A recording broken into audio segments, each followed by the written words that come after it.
ခုတကနိကေဓမ္မပဒပါဠိတော်အဋ္ဌဝက်မှာအတ္တဝက်မှာလာရှိတဲ့ရှင်ကုမာရကတ္တပမာတာရှင်ကုမာရကတ္တပရဲ့အမေ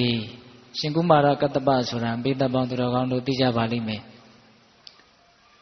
စမ်းကြဲတဲ့တရားစကားပြောကြားတဲ့နေရာမှာဣတရေရတဲ့မထေရမြတ်ကြီးပေါ့နော်အဲ့ဒီရှင်ကုမာရကတ္တပရဲ့အမေဘိက္ခုနီမကိုအကြောင်းပြုပြီးတော့မြတ်စွာဘုရားတရားဂါထာတပုတ်ဟောထားတာရှိပါတယ်အဲ့ဒါကိုဒီကနေ့ညအခြေခံပြီးတော့နောက်ပြီးတော့ဓမ္မပဒပါဠိတော်မှာပဲဘာလဝတ်ထဲမှာသုပ္ပဗုဒ္ဓလူနူတကားကြီးကိုအကြောင်းပြုပြီးတော့ဒီတကားကြီးအကြောင်းလည်းပဲဟောဒီပိဋကအာလုံးသိပြီးသားဖြစ်မယ်လို့ထင်ပါတယ်နော်အဲ့ဒီသုပ္ပဗုဒ္ဓလူနူတကားကြီးကိုအကြောင်းပြုပြီးတော့မြတ်စွာဘုရားဟောကြားခဲ့တဲ့တရားဒေသနာတကာထာရှိပါတယ်အဲ့ဒီဂါထာနှစ်ပုဒ်ကိုအခြေခံပြီးတော့ဇလန်းနေဇက်ွက်တွေကတော့အလုံးကြားဘူးနာဝရှိပြီးသားဖြစ်ပေမဲ့လို့အဲ့ဓာတွေကိုအကြောင်းပြုပြီးတော့ဟောခဲ့တဲ့တရားဒေသနာတော်တွေကြတော့စိတ်ထဲမှာမှတ်သားမိတာအာနယ်ချက်တွေရှိကောင်းရှိလိမ့်မယ်နော်အဲ့ဒီတော့အဲ့ဒီတရားအနှစ်သာရတွေကိုဦးဇင်းတို့ကသဘောကျလွန်းလို့ဝိထုဇလန်းတွေကိုဦးစားပေးပြီးတော့မပြောဘဲနဲ့အဲ့ဒီတကားကြီးတက္ကမကြီးတွေကိုအကြောင်းပြုပြီးတော့မြတ်စွာဘုရားဟောခဲ့တဲ့တရားအနှစ်သာရလေးတွေအဲ့ဒါကိုဦးဇင်းတို့ကဗမာလိုခေါင်းစဉ်လေးနားလည်လွယ်အောင်တက်ပြီးတော့ဟောပြမယ်အာကိုရလားယံသူလားတဲ့တရားခေါင်းစဉ်ကပြောကြည့်စမ်းမအောင်အာကိုရလားယံသူလားဆိုတော့မေးထားတဲ့မေးခွန်းကလေးသူများကိုမေးရမှာမဟုတ်ဘူးကိုမေးရမှာအဲ့ဒါဦးဇင်းတို့နည်းနည်းလေးအပြည့်အစုံပြောမယ်ဆိုရင်တော့ကိုဟာကိုအတွက်အားကိုးရာလူတယောက်ဟုတ်သလားဒါမှမဟုတ်ကိုဟာကိုအတွက်ရန်သူတယောက်များဖြစ်နေလားဆိုတဲ့အဓိပ္ပာယ်အတ္တဟိအတ္တနောနာထောမိမိဒီပင်လေမိမိရဲ့အားကိုးရာလို့ဒီပိဋကကြီးဒီစကလုံးတော်ကိုရိုးနေအောင်ကြားဘူးတယ်နော်လူတိုင်းလည်းပဲစားထဲမှာလည်းရေးကြနှုတ်ထဲမှာလည်းရွတ်ကြပေါ့အတ္တဟိအတ္တနောနာထောမိမိဒီပင်လေမိမိရဲ့အားကိုးရာမိမိမှတပါအခြားသောပုဂ္ဂိုလ်တွေဟာအားကိုးရာမဟုတ်ဘူးလို့ကြားဘူးတယ်ကိုအားကိုးမယ်ဆိုတော့ဘာအစွမ်းအစမှမရှိတဲ့ဘာကောင်းတာမှမရှိတဲ့ကိုဟာကိုအတွက်အားကိုးရာဖြစ်နိုင်မှာမလားလူတိုင်းဟာကိုအားကိုးတတ်တယ်ဆိုရင်အပေကြတဲ့တတ္တဝါဘယ်ရှိမှလဲအဲ့ဒီတော့လူတိုင်းရဲ့ကိုဟာသူတို့အတွက်သူတို့အားကိုးရာအသီးသီးမဖြစ်ကြဘူးဆိုတဲ့အဓိပ္ပာယ်ဒီတော့မြတ်စွာဘုရားကလည်းအဲ့ဒါကိုပြည့်စုံအောင်ဟောပါတယ်ကိုရှုံးမှဒါနမှုတွေသီလမှုတွေဘာဝနာမှုတွေဖြစ်လာအောင်အည်အသွေးတွေမြင့်မြတ်တာတွေဖြစ်လာအောင်ကိုရှုံးမနိုင်မှကိုဟာကိုအတွက်အားကိုးရာဖြစ်မယ်အလကားကြီးပေါက်လို့ပဲသားလှုပ်ချင်ရလှုပ်ပြောချင်ရပြောကြမ်းချင်ရကြမ်းနေတဲ့ကိုဟာကိုအတွက်အားကိုးရာမဖြစ်နိုင်ဘူးနော်ကောင်းတဲ့ကိုဒီသာလဲကိုအတွက်အားကိုးရာဖြစ်မယ်ခုလူတွေကတာမန်ပဲနားလည်ထားတာငါဟာငါအတွက်အားကိုးရာဘာရှိလဲနော်အားကိုးရာရှိအောင်လှုပ်ထားရင်တော့အားကိုးရာဖြစ်တယ်ဒါကိုရည်ပဲပြီးတော့ကိုဟာကိုအတွက်အားကိုးရာလူတယောက်ဟုတ်သလားအားကိုးလောက်သလားနော်နောက်တစ်ချက်ကကိုဟာကိုအတွက်ရန်သူများဖြစ်နေမလားဒါလည်းပဲမြတ်စွာဘုရားဟောခဲ့တဲ့တရားဒေသနာကိုဦးဇင်းတို့အမိပြုပြီးတော့တရားကောင်းစဉ်လေးပေးတာကိုဉာဏ်နဲ့ကိုထွင်ပြီးတော့ပေးတာမဟုတ်စရန္တိဘာလာဒုမေတာအမိတ်တေနေဝအတ္တနာဒုမေတာပညာနေကြကုန်သောဘာလာမိုင်မဲကြကုန်သောတတ္တဝါတို့သည်အမိတ်တေနေဝအတ္တနာမိမိသည်ပင်လည်းမိမိရဲ့ရန်သူဖြစ်၍ရှရန္တိတန်တရားကြီးထဲမှလှည့်လည်၍နေကြကုန်၏မိုက်တဲ့ပုဂ္ဂိုလ်တွေမသိတဲ့ပုဂ္ဂိုလ်တွေဟာမကောင်းတာတွေလုပ်ပြီးတော့မိမိကိုယ်ကိုမိမိဒုက္ခရောက်အောင်လုပ်ပြီးတော့တန်တရားကြီးထဲမှာအမိတ်တေနေဝအတ္တနာကိုယ်သည်ပင်လျင်ကိုယ့်ရဲ့ရန်သူဖြစ်၍တဲ့စိတ်ဝင်စားစရာအင်မတန်ကောင်းတဲ့စကားလုံးလေးကိုအင်မတန်ချစ်တယ်နော် အင်မတန်လဲကောင်းစေခြင်းနဲ့နော်အစားဆိုရင်လဲကိုတက်နိုင်ရင်အကောင်းဆုံးကျွေးတာအဝတ်ဆိုရင်လဲအကောင်းဆုံးဆင်တာဟုတ်လားအဲ့ဒီလောက်ချစ်တဲ့ကိုဟာကိုယ့်ရဲ့ဘာဖြစ်နေတာတဲ့ရန်သူဖြစ်နေတာဘယ်လိုအချိန်မှရန်သူဖြစ်နေတုံးဆိုတော့မကောင်းတာတွေလုပ်တဲ့အချိန်မကောင်းတာတွေပြောတဲ့အချိန်မကောင်းတာတွေကြံနေတဲ့အချိန်မှာအင်မတန်ချစ်လှစွာသောကိုယ်ဒီပင်လင်ကိုယ့်ရဲ့ရန်သူဖြစ်နေတယ်ကောင်းတာတွေလုပ်နေတဲ့အချိန်မှာတော့ကိုဟာကိုယ့်အတွက်အကိုးရဆုံးလူသားတစ်ယောက်မကောင်းတာတွေလုပ်နေတဲ့အချိန်မှာတော့ကိုဟာကိုယ့်အတွက်အင်မတန်ကြောက်စရာကောင်းတဲ့ရန်သူတစ်ယောက်ဖြစ်နေတယ်အဲ့ဒါကိုရည်ရွယ်ပြီးတော့တရားကောင်းစဉ်လေးပေးထားတာအတ္တဟိအတ္တနောနာတောမိမိဒီပင်လေမိမိရဲ့အာကိုးရာအစွမ်းအစမရှိသောမမြင့်မြတ်သောမိမိသည်မိမိရဲ့အာကိုးရာမဟုတ်ပါဘူးမကောင်းတာလုပ်နေမယ်ဆိုရင်တော့အာကိုးရာမဟုတ်တဲ့အပြင်ရန်သူတောင်ဖြစ်နေသေးတယ်လို့ဒီအဓိပ္ပာယ်လေးကိုဦးဇင်းတို့ပေးသက်ပေါင်းသူတော်ကောင်းတို့အားလုံးအင်မတန်လည်းပဲသတိထားเสียကောင်းတယ်လို့ယူဆတဲ့အတွက်ကြောင့်အာကိုးရာလားရန်သူလားလို့တရားကောင်းစဉ်တက်ပြီးတော့ပေးသက်ပေါင်းသူတော်ကောင်းတို့ကိုဦးဇင်းတို့ဒီကနေ့ညတနာရီခွဲအတွဲမှာအပြီးပေါ့ဗျာဟုတ်လားဒီတရားတော်ကိုမဟောကြားသေးခင်မနာကြသေးခင်မှာတရားတော်အလုံးကိုဟောကြားတော်မူခဲ့တဲ့ဘုရားရှင်ကိုတော်မြတ်ရဲ့အင်မတန်အေးချမ်းကြည်လင်တော်မူတဲ့မဟာကရုဏာကိုသိစေရာတရားလုံးစုံကိုသိတော်မူမြင်တော်မူတဲ့သဗ္ဗညုတဉာဏ်တည်းဟူသောပညာကိုတို့မဟာကရုဏာကိုပညာကိုနှစ်ပါးစုံတို့ဖြင့်ပြည့်စုံတော်မူတဲ့ဘုရားရှင်ကိုတော်မြတ်ကိုယုသေးမြတ်တို့ရှိခိုးပူဇော်ကြအောင်စို့အလုံးလက်အုပ်ချီထားနော်ကရုဏာတိတလဟရယပညာပိသောတဝိဟတမောဟတမံ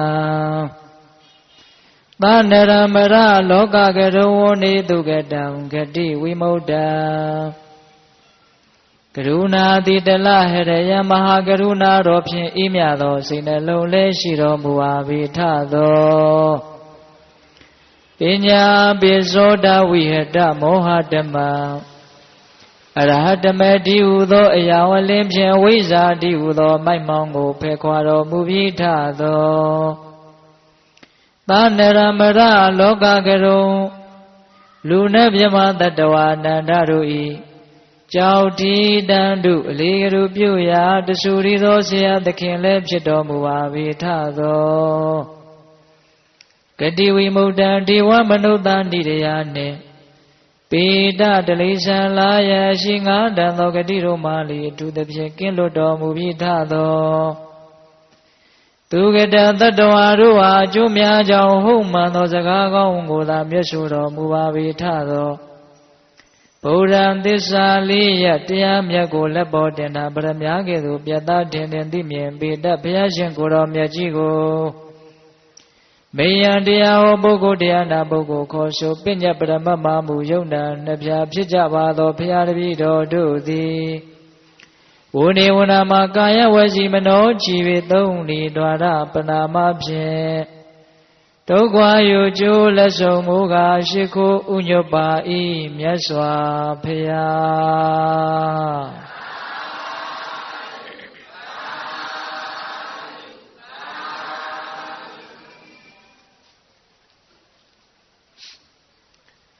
အာကိုးရလားရန်သူလားအာကိုးရလားဆိုတဲ့မေးခွန်းကိုစတင်ပြီးတော့အကျေပြောကြည့်ရအောင်အတ္တဟိအတ္တနောနာထောကိုဟိနာထောပရောတိယ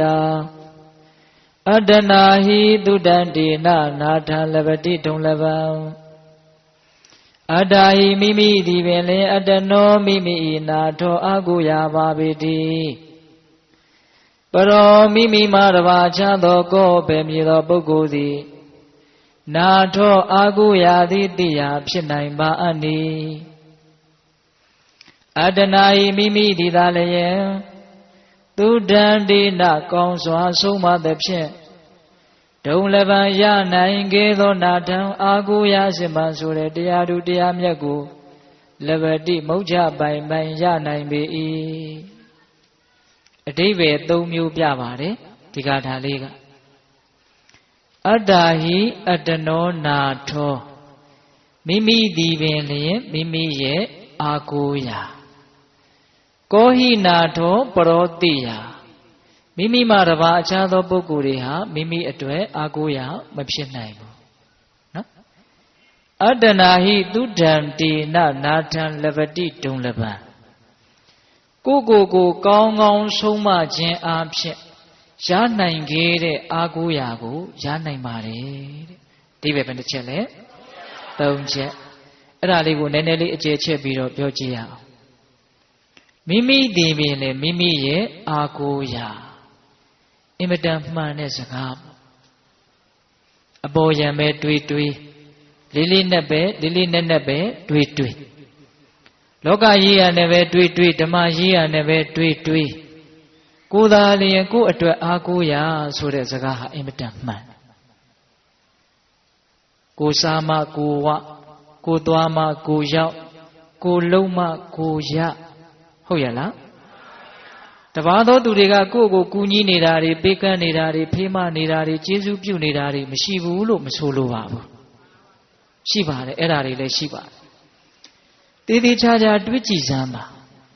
အဲ့ဒီတပါးသောသူတွေကကိုယ့်ကိုကူညီနေတာတွေပေးကမ်းနေတာတွေစောင့်ရှောက်နေတာတွေဟာအလကားစောင့်ရှောက်နေတာလားဆိုတော့မဟုတ်ဘူးကူညီစရာကောင်းတဲ့အကြီးအသွေးပေးကမ်းခြင်းစရာကောင်းတဲ့အကြီးအသွေးကို့မှာသူတို့စိတ်ထဲမှာပေးခြင်းစရာကူညီခြင်းစရာစောင့်ရှောက်ခြင်းစရာရှိတဲ့အကြီးအသွေးကြောင့်ကူညီနေကြတာစောင့်ရှောက်နေကြတာပိဋကရဲ့ကျေးဇူးကမ်းနေတာမဟုတ်ဘူးနော်အဓိကကဘာတာမညကဘာဆိုတာကိုခွဲပြီးတော့ပြောတာပေးတဲ့လူတွေကူညီတဲ့လူတွေကိုလည်းကျေးဇူးတင်လိုက်ပါအဲ့ဒါတည်းပို့ပြီးတော့ကိုယ့်ရဲ့အတွင်းတန်တာမှာပေးခြင်းစရာကူညီခြင်းစရာကောင်းတဲ့ကိုယ့်ရဲ့အကြီးအသွေးလေးကိုပို့ပြီးတော့ကျေးဇူးတင်လိုက်ပါပေးခြင်းစရာကူညီခြင်းစရာမကောင်းရင်ဘယ်သူကပေးမှလဲကြည်ပြူခြင်းစရာမကောင်းရင်မိဘတောင်သားသမီးကိုအကြာကြီးမကြည်ပြူပါဘူးအဲ့ဒီတော့ကိုယ့်အတွက်တကယ်တမ်းအားကိုးစရာကကိုယ်ထဲမှာရှိတဲ့အကြီးအသွေးကသာလေကိုယ့်အတွက်အားကိုးရဦးဇင်းစဉ်းစားမိတာလေးကိုပြောမယ်ဗျာဖန်ခွက်ကလေးတစ်လုံးတတ်တတ်ရရလှလိုက်တာဧည့်သည်လာရင်ဖြော်ရည်လေးပါလေးဖြော်ပြီးတော့တိုက်ဖို့ရေလေးပါလေးခတ်ပြီးတော့တိုက်ဖို့ကောင်းကောင်းမွန်မွန်ပုတ်တိုက်ပြီးတော့မှန်ကောင်တာလေးထဲမှာထည့်ပြီးတော့သိမ့်မထားဘူးလားသိမ့်ထားတယ်မတော်တဆလွတ်ကြလို့အဲ့ဒီဖန်ခွက်ကလေးကွဲသွားပြီဘယ်ပြစ်လိုက်မှလဲအမိုက်ပုံပြစ်မှာရက်ဆက်ဖူလားစောစောတုန်းကတော့မှန်ကုန်တာထဲထည့်ထားတာအခုမိုက်ပုံပြစ်လိုက်တချို့များဆိုရင်ဟဲ့ဖန်ခွက်ကွဲတွေလူစုလိုက်မယ်အိမ်သာချင်းနဲ့ချလိုက်300တုံး3ညတာ3မရတော့အမိုက်ပုံပြစ်လိုက်တာဒါဖန်ခွက်တစ်လုံးကိုဆက်ဆံတဲ့ဆက်ဆံရေးနော်ဖန်ခွက်ကလေးကသာစိတ်ရှိမယ်ဆိုရင်ဒီလူတွေသိရက်ဆက်တာပဲလို့ပြောမြန်ပြောနေမလားမသိအဲ့ဒီလိုမဆက်ဆံလို့လည်းမဖြစ်ဘူးလေ3မရပါတော့လူတွေစုကုန်တော့အန္တရာယ်ရှိနေတာကိုလူတွေကိုရက်ဆက်တယ်လို့ပြောလို့ရမလားဒီလိုနည်းနဲ့ပဲဖြည့်ရှင်းရမှာအဲ့ဒီတော့ဦးဇင်းတို့စဉ်းစားမိတာကရေဘူးရအားဖြင့်များသောအားဖြင့်လူတွေအချင်းချင်းဆက်ဆံနေကြတာဟာဖန်ခွက်တစ်လုံးကိုဆက်ဆံတာနဲ့အင်မတန်တူတယ်လို့ထင်တာပဲ300ရင်3မယ်3မရရင်ပြစ်လိုက်မယ်ဟုတ်လားအဲ့ဒီတော့300လို့3တာမျက်နှိုးနေတာဟာမျက်နှိုးခြင်းလို့မျက်နှိုးတာလားမျက်နှိုးစရာကောင်းတဲ့အကြီးအသွေးရှိလို့မျက်နှိုးတာလားမနှဲပုံအောင်ပြောရတယ်နော်လူတွေကအဲ့ဒီတော့မျက်နှိုးတဲ့လူကိုပဲမျက်နှိုးတာလေးကိုကျေးဇူးတင်နေတာကို့မှာမျက်နှိုးခြင်းတရားရှိတာလေးကြတော့အတိအမှမပြုခြင်းဟုတ်လားဘေးကိုလည်းကျေးဇူးတင်ရမှာပါကျေးဇူးမတင်နဲ့လို့မဆိုလိုဘူးအားလုံးဟာကျေးဇူးရှင်နေသဘောပေါက်ပါတယ်ဟုတ်လားသို့တော့ကိုယ့်ရဲ့အတွင်းတဏ္ဍာမှာရှိတဲ့ကောင်းတာတွေကပူကျေးဇူးတင်စရာမကောင်းဘူးလားကောင်းတယ်300တုံး3တာနော်3မရပြစ်လိုက်မှာ300တဲ့အည်သွေးလေးကိုအားကိုးနေရတာမိဘကိုယ့်ဘောအင်မတန်အကျိုးကျေးဇူးကြီးတဲ့မိဘတောင်မှသားသမီးတွေက300တုံး3တာဒကမာကြီးများစောစောသီးသီးအမွေခွဲမပေးလိုက်ကြနဲ့ဟုတ်လားမြည်လေးတော့အ ਨੇ ဆုံးထိမ့်ပေါ်ရအောင်မှကြီးလေးခွေးလေးတော့6ပေါ်ရအောင်မှလေအဲ့ရတဲ့တုံးလုံးပက်လက်လဲနေလို့ရှိရင်ဘေးကမြင်မကောင်းကြားမကောင်းလို့သာစိတ်ထဲကအောင့်အီးပြီးတော့တချို့လုံးကြရတာရှိဦးဇင်းတို့နားနဲ့ကြားဘူးပါလေသမီးတယောက်ကဖေးတယောက်ကိုပြောနေတာခမည်းကြီးသေလဲမသေးနိုင်ဘူးခမည်း သုံးမှမရတော့ပဲကိုဟုတ်လားအဲ့တော့ဦးဇင်းတို့ကဘာကိုပြောနေတာလဲဆိုတော့ကိုယ့်ရဲ့ကောင်းတဲ့အရည်အသွေးတွေကိုများများရှိအောင်လုပ်ပါအဲ့ဒါဒီသာလဲစိတ်အချရဆုံးသောအားကိုးစရာဘေးကိုလျှောက်အားမကိုးနဲ့ဘေးဆိုတာကိုကမဟုတ်ရင်ဟုတ်တာမဟုတ်ဘူးရှင်းရှင်းပြောတာနော်ငွေတွေပါတွေလို့သိပ်ပြီးတော့အားမကိုးနဲ့သူတို့အားကိုးလို့ရတဲ့အတိုင်းအတာကကျင်းချင်းလေးငွေတွေပစ္စည်းတွေဂုဏ်တွေပိုင်ဆိုင်မှုတွေပတ်သက်မှုတွေနဲ့ဖြည့်ရှင်းလို့မရတဲ့ပြဿနာတွေကဘဝမှာပို့ပြီးတော့များတာကိုဟုတ်ရဲ့လားကိုယ့်ရဲ့ဉာဏ်အရည်အသွေးကိုယ့်ရဲ့အသိနဲ့ဖြည့်ရှင်းရမယ့်ပြဿနာတွေကဘဝမှာပိုများတယ်ကဲဗျာစိုးရိမ်နေပါပြီစိတ်ညစ်နေပါပြီဘယ်လိုလုပ်ကြမှာလဲပတ်စံဘလောက်ဖိုးငါ့ကိုစိုးရိမ်တာပြောက်အောင်လုပ်ပေးစမ်းပါလို့ပြောလို့ရလားမရဘူးကိုယ့်ဉာဏ်နဲ့ကိုယ့်အသိနဲ့ကိုယ့်စိုးရိမ်မှုကိုကိုယ်ဖြေပြောက်ရတာဒါအပေါ်ယံစဉ်းစားတာနော်ကင်တန်တရားရေးတွေဘာမှအဲ့ဒီအရာတွေနဲ့ဖြည့်ရှင်းလို့မရတော့ဒီတော့ကိုမျက်နှာအသိဉာဏ်မဲ့စွာအားကိုးစရာတွေလို့ထင်ထားတဲ့အရာတွေဟာတကယ်အရေးကြတော့အားကိုးရဟုတ်သေးလားမဟုတ်တော့ဘူးကိုယ့်ရဲ့အစွမ်းအစစီတာနဲ့ကိုယ့်အတွက်အားကိုးရဟုတ်လားဓမ္မရေးနဲ့လေးလေးနက်နက်စဉ်းစားတော့လေဒီအဖြေထွက်တာပါပဲကိုဒါနပြုထားမှကိုပြုထားတဲ့ဒါနကကိုယ့်ကိုအကျိုးပေးမှာဟုတ်ရဲ့လားကိုသီလဆောက်တည်ထားတယ်ကိုတမာရီတွေပညာတွေဖြစ်အောင်လုပ်ထားတယ်အသိဉာဏ်တွေရှိအောင်လုပ်ထားတယ်လောကကြီးအကြောင်းသိတယ်အဲ့ဒီအသိတွေကကိုယ့်ကိုတတ်တာရာပေးမှာဟုတ်ရဲ့လားအဲ့ဒါတွေကကိုယ့်ရှိမှကိုမှီခိုလို့ရတာသူများတွေကတောင်းယူလို့ရလားမရဘူးဒါကြောင့်တရားသဘောနဲ့စဉ်းစားရင်လည်းပဲကိုသည်သာနဲ့ကိုယ့်အတွက်အားကိုးရဒါပြောတာဟုတ်လားဒါကြောင့်အတ္တဟိအတ္တနောနာထောကိုဟိနာထောပရောတိယအတ္တဟိမိမိသည်သာလင်အတ္တနောမိမိနာထောအားကိုးရပါပေတည်းပရောမိမိမှာတပါအခြားသောကိုယ်အဘယ်မည်သောပုဂ္ဂိုလ်သည်နာထောအားကိုးရသည်တိယဖြစ်နိုင်ပါအနိဒီပြင်လူတွေဟာကိုယ့်အတွက်ပဲအားကိုးရဖြစ်မှာလေသူတစ်ပါးဟာကိုယ့်အတွက်အားကိုးရမဖြစ်နိုင်ဒီစကားလေးကိုနည်းနည်းလေးအကျယ်လေးချက်သူတစ်ပါးဟာကိုယ့်အတွက်အားကိုးရမဖြစ်ရင်ကိုယ်ဟာလည်းပဲသူတစ်ပါးရဲ့အားကိုးရမဖြစ်နိုင်တယောက်သည်တယောက်ရဲ့အားကိုးရမဖြစ်နိုင်သူများဟာကိုယ့်အတွက်အားကိုးရမဖြစ်ဘူးလို့သိဖို့လိုအပ်တယ်လို့ကိုယ်ဟာလည်းပဲသူများရဲ့အားကိုးရမဟုတ်ဘူးလို့သိဖို့လည်းလိုအပ်သေးတယ်ဘာကြောင့်လဲဒကမာကြီးတွေဒကာကြီးတွေအသက်ကြီးလာတော့ပြောတယ်နော်နင်တို့ငါမရှိရင်ခက်လိမ့်မယ်ကဲတင်ရှင်ကြီးလှုပ်ချင်တာလေဟင်နင်တို့ငါမရှိဖြစ်လိမ့်မယ်ငါသေးသွားလို့ရှင်တနေရာရာကနင်တို့ဘလို့ဖြစ်နေတယ်ဆိုတာငါကြည့်ချင်သေးတယ်အမလေးကြည့်ပါဘာမှမဖြစ်ပါဘူးဟုတ်လားဘာမှမဖြစ်ဘူးသူကနဲ့သူသွားမှာပဲဟုတ်လားမကောင်းတဲ့လူကိုကောင်းအောင်လုပ်လို့ရလားမရဘူးဗျဥပမာမြတ်စွာဘုရားလောက်တနာတတ်သူရှိလားမြတ်စွာဘုရားလောက်ဉာဏ်ကြီးတဲ့လူရှိလားမြတ်စွာဘုရားလောက်တကူကြီးတဲ့လူရှိလားအဲ့ဒါလောက်တကူကြီးသောအဲ့ဒါလောက်ဉာဏ်ကြီးသောအဲ့ဒါလောက်တနာကျင်နာတတ်သောမြတ်စွာဘုရားသည်ပင်လျင်ဒေဝဒတ်တို့ဇိန္ဒမာနတို့နန္ဒလူလင်တို့မြေကြီးကိုဖောက်ပြီးတော့အဝီကြီးကိုသွားကြတာတားနိုင်သလားမတားခြင်းလို့မတားတာလားမတားနိုင်လို့ကိုမတားရတာလားအဲ့ဒါလောက်အစွမ်းရှိတဲ့လူတောင်မှတစ်ဖက်သားကိုကယ်လို့မရဘူးဆိုရင်ခမည်းတော်ကျုပ်တို့ကသူများကိုကယ်ဖို့မကြိုးစားပါနဲ့အတတ်နိုင်ဆုံးကဘာလဲဆိုရင်ဒီလိုမနေကြနဲ့ဒီလိုနေကြလို့လမ်းညွန်တာပဲတတ်နိုင်တယ်တယောက်ဒီတယောက်ကိုကူညီတာဟာဒါအစွမ်းကုန်ပဲနော်တခါကြီးဒီမကြီးများဟိုပစ္စည်းဥစ္စာတွေပေးတယ်ဟိုနေမကောင်းရင်စောင့်ရှောက်တယ်ဒါကူညီတာတွေကိုမဆိုးလိုပါဘူးနော်ဒါတွေလည်းပဲကူညီလို့ရပါတယ်သို့တော့တကယ်တမ်းကူညီမှုအစ်စ်ကမသိသေးတာကိုသိအောင်ပြောတဲ့နီးဒီတာနဲ့အကြီးကျယ်ဆုံးသောကူညီမှု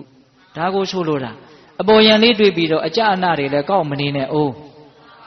ဟုတ်လားစကားပြောရတာတခါတည်းတော်တော်ကြက်တယ်ဟင်ဒကမာကြီးများ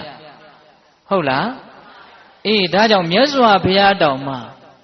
ဒီလိုနေရင်ဆင်းရဲလိမ့်မယ်ဒီလိုနေမှချမ်းသာမယ်မင်းတို့ဒါကြောင့်ဒီလိုနေကြလို့ဒီလောက်ပဲပြောနိုင်တာတတ်နိုင်တာခင်ဗျားတို့ကျုပ်တို့ကဓာတ်တဲ့ပူပြီးတော့ဘာတွေများတက်ချင်နေတာလဲအဲ့ဒါတတိထားပြီးတော့ပြောကြနင်တို့ငါမရှိခက်လိမ့်မယ်သူတို့ခက်တာမခက်တာကမသေးကြဘူးလောလောဆယ်ပြောတဲ့လူခက်နေတာတော့သေကြတယ် တခါကြီးမိုင်မြဒါကြောင့်တယောက်သည်တယောက်ရဲ့အာကိုရာမဖြစ်ဘူးအာကိုရာတကယ်ရှာတော့မယ်ဆိုတော့လည်းပဲဒီခန္ဓာကိုယ်ကြီးထဲမှာဘာရှိမှလဲဆိုတော့အည်အသွေးထွက်အောင်ဒါနမှုတွေသီလမှုတွေဘာဝနာမှုတွေဖြစ်အောင်ကြိုးစားမှအဲ့ဒီကောင်းတဲ့အမှုတွေမြင့်မြတ်တဲ့အမှုတွေကသာလျှင်အာကိုရာဖြစ်မယ်မဟုတ်လား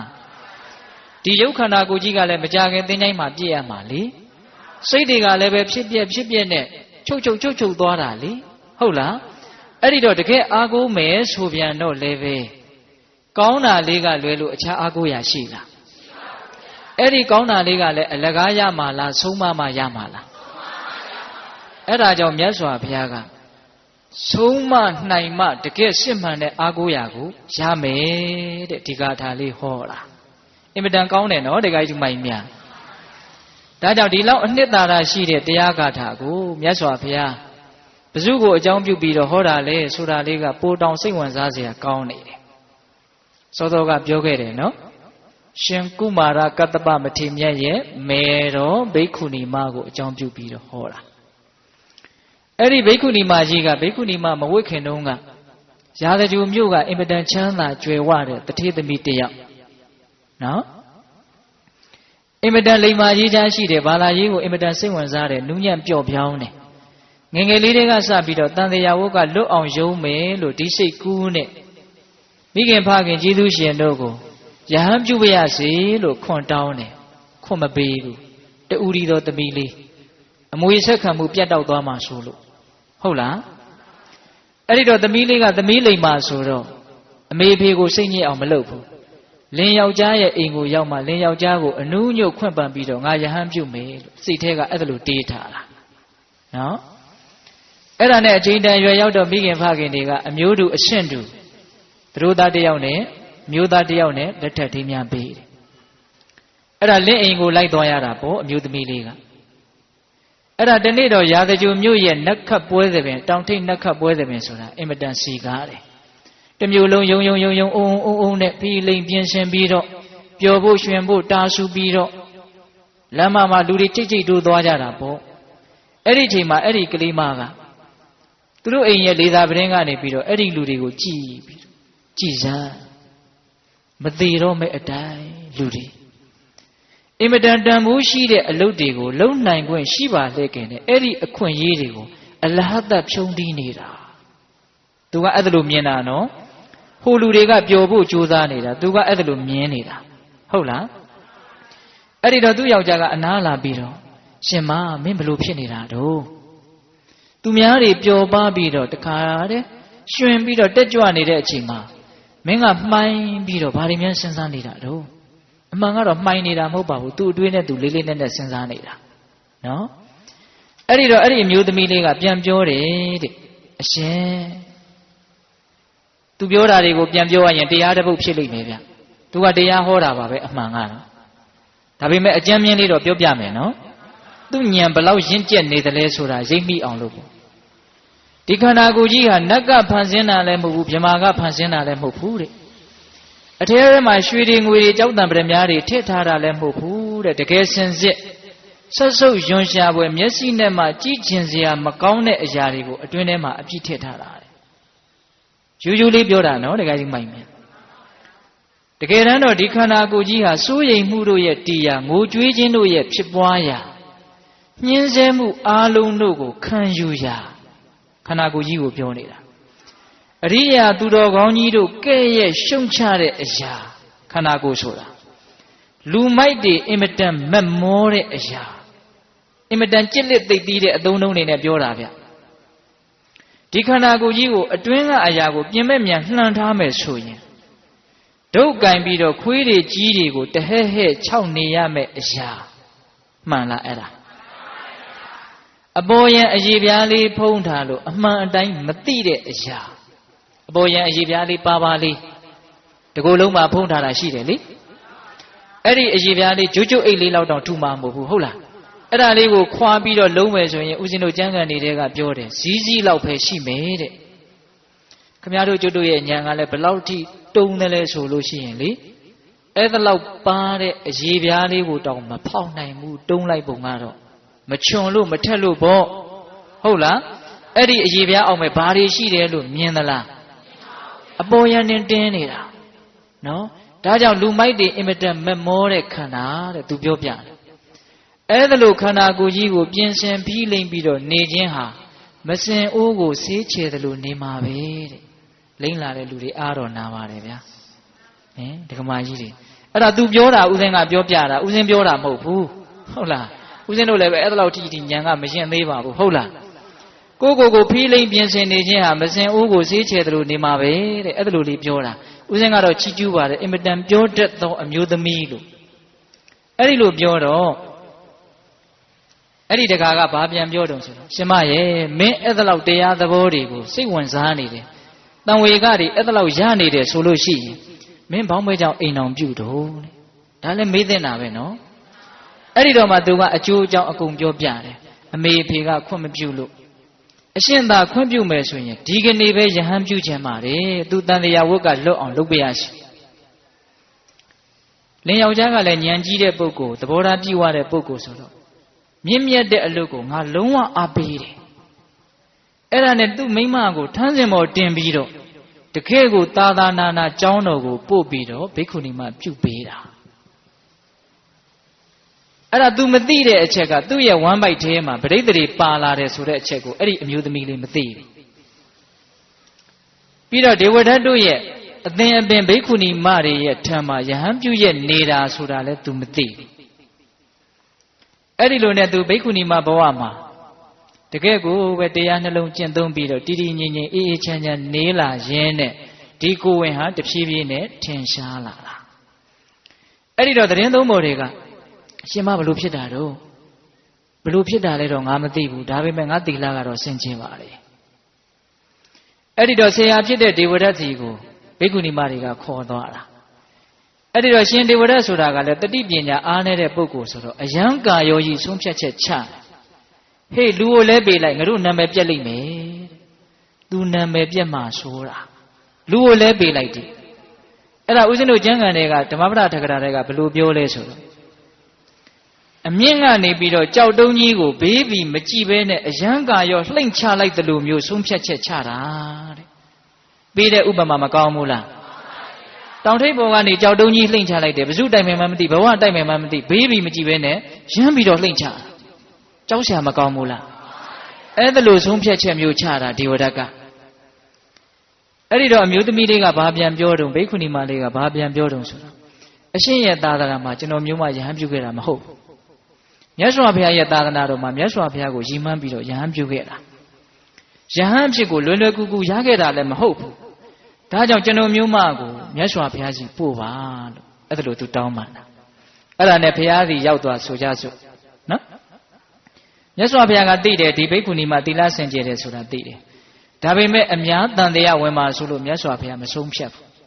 အဲ့ဒီအမှုကိုရှင်ဥပါလိကြီးကိုအပ်တယ်ရှင်ဥပါလိဆိုတာကဝိနည်းအရာမှာဣတရေရတဲ့ပုဂ္ဂိုလ်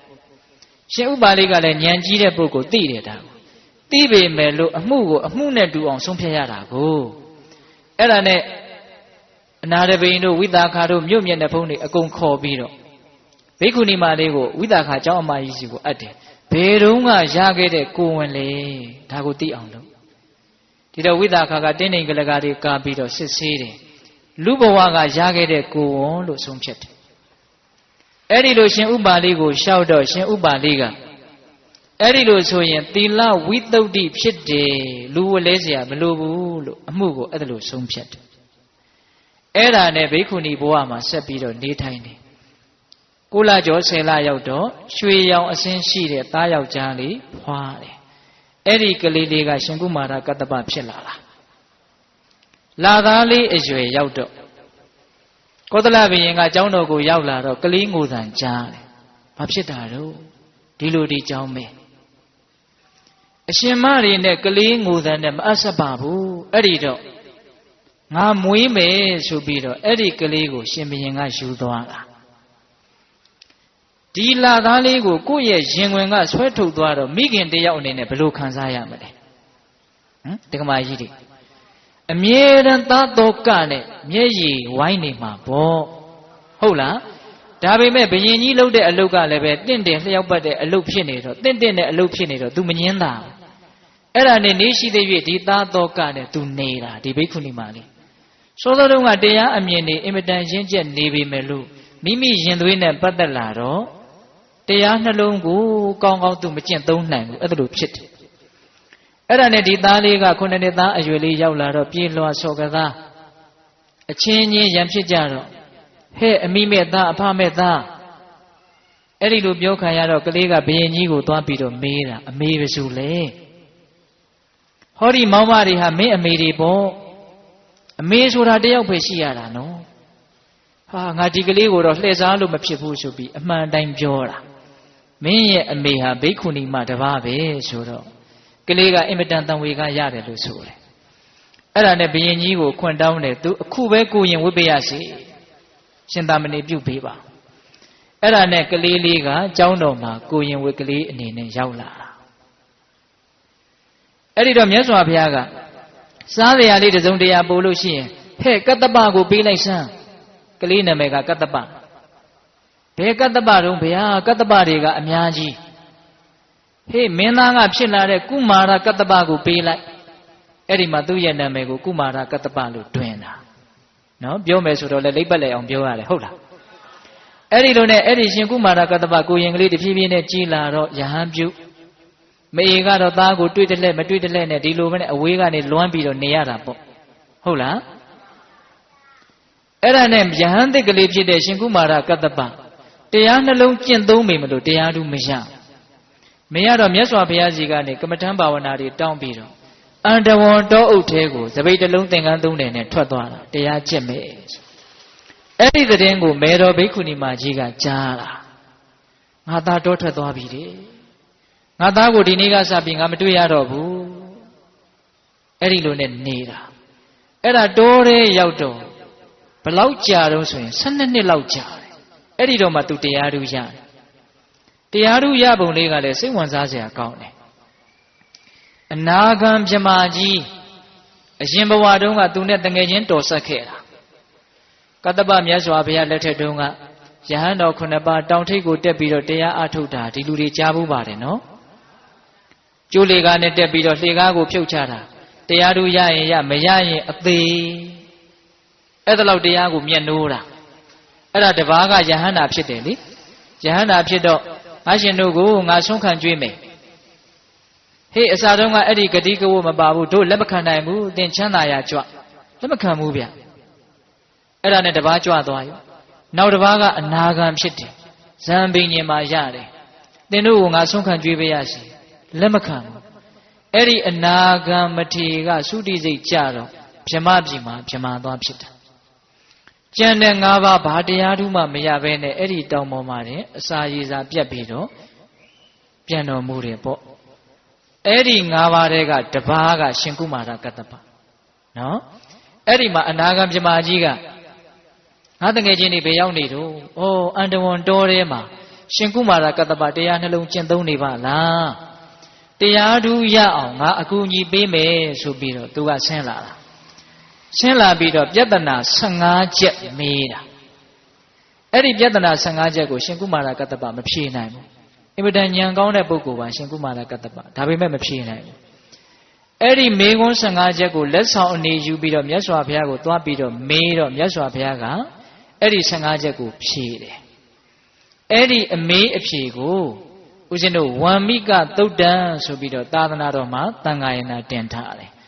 ဓမ္မပဟုတုတကျွယ်ဝတဲ့ပုဂ္ဂိုလ်တွေကြားဘူးကြလိမ့်မယ်ဝံမိကသုတ်တံတဲ့ကြားဘူးလားမကြားဘူးဝံမိကဆိုတာဗမာလိုတောင်ပူကြီးလို့အဓိပ္ပာယ်ရတယ်နည်းနည်းလေးကြော်ညာဝင်လိုက်ဦးမယ်အဲ့လိုဆိုရင်ဟင်ဒကမာကြီးတွေအစာအဆုံးပြောရင်တော့ဝံမိကသုတ်တံကိုဟောတယ်လို့ဖြစ်သွားမှာနော်မေးတယ်တဲ့ကျမကြီးကယဟန်တောင်ပူကြီးတစ်လုံးရှိတယ်အဲ့ဒီတောင်ပူကြီးကနေ့မှမီးတဟုံဟုံတောက်နေတယ်ညဆိုရင်တော့မီးခိုးတူတွေထွက်လို့အဲ့ဒီတောင်ပူကြီးကိုဉာဏ်ပညာသိကြီးတဲ့ဒိတာပါမောက္ခဆရာကြီးကပေါက်ပြားကင်ပြီးတော့သူ့ရဲ့တပည့်ကိုငါတပည့်မင်းဒီတောင်ပူကြီးကိုတူးစမ်းလို့ခိုင်းနေတဲ့အဲ့ဒီလိုခိုင်းတဲ့အခါကျတော့အဲ့ဒီတောင်ပူတွေကဘာတွေတွေ့တယ်အများကြီးတွေ့ နော်ဒါကြောညာဝင်တာနော်တက္ကမကြီးတွေအေးအဲ့ဒါတွေတွေ့တော့နောက်ဆုံးအဲ့ဒီတောင်ပေါ်တဲကနဂါးကိုတွေ့တယ်ပြဿနာ15ချက်အဲ့ဒီနဂါးကိုတော့မင်းဘာမှသွားမလုံးနဲ့ရေစစ်တွေတွေ့တယ်ဖားတွေတွေ့တယ်လိတ်တွေတွေ့တယ်စင်ဒီတုံးတွေတွေ့တယ်ဟုတ်လားအဲ့ဒါဘာတွေလဲလို့ရှင်ကုမာရကတ္တဗမသိမြတ်စွာဘုရားကိုသွားမေးတော့မှမြတ်စွာဘုရားကဖြေတာတောင်ပေါ်ကြီးဆိုတာဒီခန္ဓာကိုယ်ကြီးတဲ့တောင်ပေါ်ကြီးမှာအပေါက်တွေအများကြီးရှိတယ်ဒီခန္ဓာကိုယ်ကြီးမှာလည်းပဲအပေါက်တွေအများကြီးရှိတောင်ပေါ်ကြီးထဲမှာတန်တရားဖြစ်เสียကြောက်เสียယွန်းရှာเสียတတ္တဝါတွေအမျိုးမျိုးခိုးအောင်ပြီးတော့နေနိုင်တယ်မွေတွေကင်းလိတ်ချောတွေမရှိနိုင်ဘူးလားဒီခန္ဓာကိုယ်ကြီးထဲမှာကိုပိုးကောင်တွေအများကြီးမရှိဘူးလားရှိတယ်ဒီထဲမှာပဲအိမ်တော်သားမွေးအိမ်သာသင်္ချိုင်းလုပ်ပြီးတော့နေကြတာလေမမြင်နိုင်ကြလို့သာမမောနိုင်ကြတာကိုဟုတ်လားဒါကြောင့်တောင်ဖို့ဆိုတာဒီခန္ဓာကိုယ်ကြီးနေမှာမိတဟုံတောက်တယ်ဆိုတာကကာယကံမှုဝစီကံမှုတွေနဲ့ပြောဆိုလှုပ်ကိုင်းပြီးတော့တခါတဲ့ဇောတွေကပ်ပြီးတော့ပြောဆိုလှုပ်ကိုင်းနေကြတာကံနေသဘောပေါက်တယ်နော်အဲ့ဒါနေမှာဘာလုပ်နေတယ်မိတောက်နေတာနောင်မှာဘဝတစ်တဖန်ဖြစ်ကြောင်းအလုပ်တွေလုပ်နေတာမိတောက်တာပြီးရင်အဲ့ဒါအိုခြင်းတည်းဟူသောမိတွေတောက်လိုက်မယ်နာခြင်းသေခြင်းတည်းဟူသောမိတွေတောက်လိုက်ညမှာမိခိုးတွေတူထတယ်ဆိုတာကဘယ်တော့ငါ့ကိုဘယ်သူကဘလို့ပြောတာအတိတ်ကိုပြန်ပြီးတော့မတွေးဘူးလားအဲ့ဒါငါသူ့ကိုဘလို့ပြန်ပြောမှဖြစ်မယ်အနာဂတ်ကိုလှမ်းကြိုမတွေးဘူးလားစီးပွားရေးတွေနဲ့ပတ်သက်လူမှုရေးတွေနဲ့ပတ်သက်ဘဝရေးတွေနဲ့ပတ်သက်အမျိုးမျိုးမအိတ်ခင်မှမတွေးဘူးလားအဲ့ဒါမိကိုဥတာတဲ့အတွေးတွေကိုအမွှေ့နဲ့ဥပမာပေးတာပေါ့နော်ခန္ဓာဒီဟူသောတောင်ပေါ်ကြီးတွေကနေပြီးတော့မိကိုတွေထွက်နေတာအိယာနိုးတော့လည်းပဲတောက်လျှောက်မထနိုင်သေးဘူးဘာလို့ရမှာပါလဲတန်းပြီးတော့တွေးတာပဲဟင်တခါကြီးမိုက်မြအေးပညာရှိယောက်ျားဆိုတဲ့ဆရာကြီးကတော့မြတ်စွာဘုရားကိုပြောတာတဲ့ပေါက်ပြားဆိုတာကပညာကိုပြောတာတဲ့ဟုတ်လားအေးအဲ့ဒီမှာဉာဏ်ရှိတဲ့လူလင်ကလေးတူးခိုင်းတဲ့တပည့်ဆိုတာကတော့ချမ်းသာခြင်းကြတဲ့တာဝကတွေပေါ့တရားနှလုံးကျင့်သုံးကြတဲ့ပုဂ္ဂိုလ်တွေပေါ့နော်အေးအဲ့ဒါလို့ဝမ္မိကသုတ်တံဖြစ်ပေါ်ခြင်းအကြောင်းသည်တင်ရှင်ကုမာရကတ္တပကိုအကြောင်းပြုပြီးတော့ဖြစ်တယ်အဲ့ဒီရှင်ကုမာရကတ္တပဟာဒီဝမ္မိကသုတ်တံဒေသနာတော်မှာလာတဲ့နီးအတိုင်းကြင်ကြံကြိုးကုတ်တော့12နှစ်မြောက်တဲ့နေ့မှာ12နှစ်မြောက်တဲ့အချိန်မှာပေါ့နော်သူဟာအတဘောကုန်ခန်းလို့ယဟန္တာဖြစ်တယ်ယဟန္တာဖြစ်ပြီဆိုတော့ယဟန်ကိစ္စပြီးပြီဆိုတော့သူเจ้าတော်ကိုပြန်ပြီးတော့ကြွလာအဲ့ဒီလိုနဲ့ရာဇဂိုမြို့ထဲမှာတနေ့တော့သားအမိ2ယောက်ဆွမ်းခံရင်းနဲ့တွေ့ကြတာဟုတ်လားငါသားလေးနဲ့တူလိုက်တာနောက်ကကြည့်ဟုတ်ပါတယ်ဒါငါသားလေးပါရှေ့ကနေသွားကြည့်သေချာတယ်ဆိုအပြေးလိုက်တယ်အမေကြီးက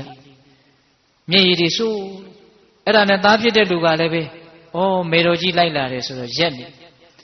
သားရဲ့ခြေပမိုးကိုကုန်းပြီးတော့ဝှစ်ချနှစ်ဖူးနဲ့တိုက်ပြီးတော့ဝှစ်ချပါဇက်ကလည်းတွတ်နဲ့ငါသားကိုခုမှတွေ့ရတယ်မျက်ရည်တွေကခြေပမိုးမှာရွှဲအဲ့ဒါလို့အဲ့ဒီလိုအချိန်မျိုးမှာရှင်ကုမာရကတ္တပကစဉ်းစားတယ်ဒီအချိန်မှာငါရဲ့မေတော်ကိုနူးညံ့တဲ့ပျော်ပြောင်းတဲ့စကားတွေပြောမယ်ဆိုရင်တန်ရောစဉ်ကျိုးတွေသာတရစ်ပြီးရစ်ပြီးတော့မေတော်မလွတ်မလပ်ဖြစ်ရှာတော့မယ်ကျိုးတွေချီမှတော့ဘယ်လွတ်လပ်တော့မှာလဲဟုတ်လားအဲ့တော့ဒီအချိန်မှာကြမ်းထမ်းတဲ့စကားကိုငါပြောမှဖြစ်ဆေးကားကြီးတိုက်မှာဟုတ်လားအဲ့ဒါနဲ့ဘယ်နဲ့ပြောလိုက်တုံးဆိုတော့ဘိက္ခုနီမကြီးဘာတွေလုံရင်အချိန်ကုန်နေတာလဲယဟန်ပြုလာတာကြာလာပြီအခုချိန်ထိဒီချစ်ချင်းဆိုတဲ့တရားလေးတစ်ခုကိုတောင်မဖြတ်နိုင်သေးဘူးလားအော်လွန်းလို့မအေဖြစ်တဲ့ဘိက္ခုနီမကြီးကမော့ကြည့်သူနာသူမယုံနိုင်ဘူးငါသားဘလို့ပြောလိုက်တာထပ်ပြောတယ်ခမည်းကြီးဒီလောက်ကြာအောင်သူတော်ကောင်းတရားကျင့်သုံးနေတာဘာတွေလုံရင်းနဲ့အချိန်ကုန်နေတာလဲဒီချစ်ချင်းလေးကိုတောင်မှမဖြတ်နိုင်ဘူးလားဒီတော့ကြနေတဲ့မျက်ရည်တွေရက်သွားတယ်စွန်းတယ်နော်အေးအဲ့ဒါနဲ့သူကငါကတာနေ့တိုင်းညတိုင်းငါသားနဲ့သားစောကပ်ပြီးတော့တရားနှလုံးမကျင့်သုံးနိုင်တော့အောင် သားတောကတွေနဲ့စိုးရိမ်နေတာ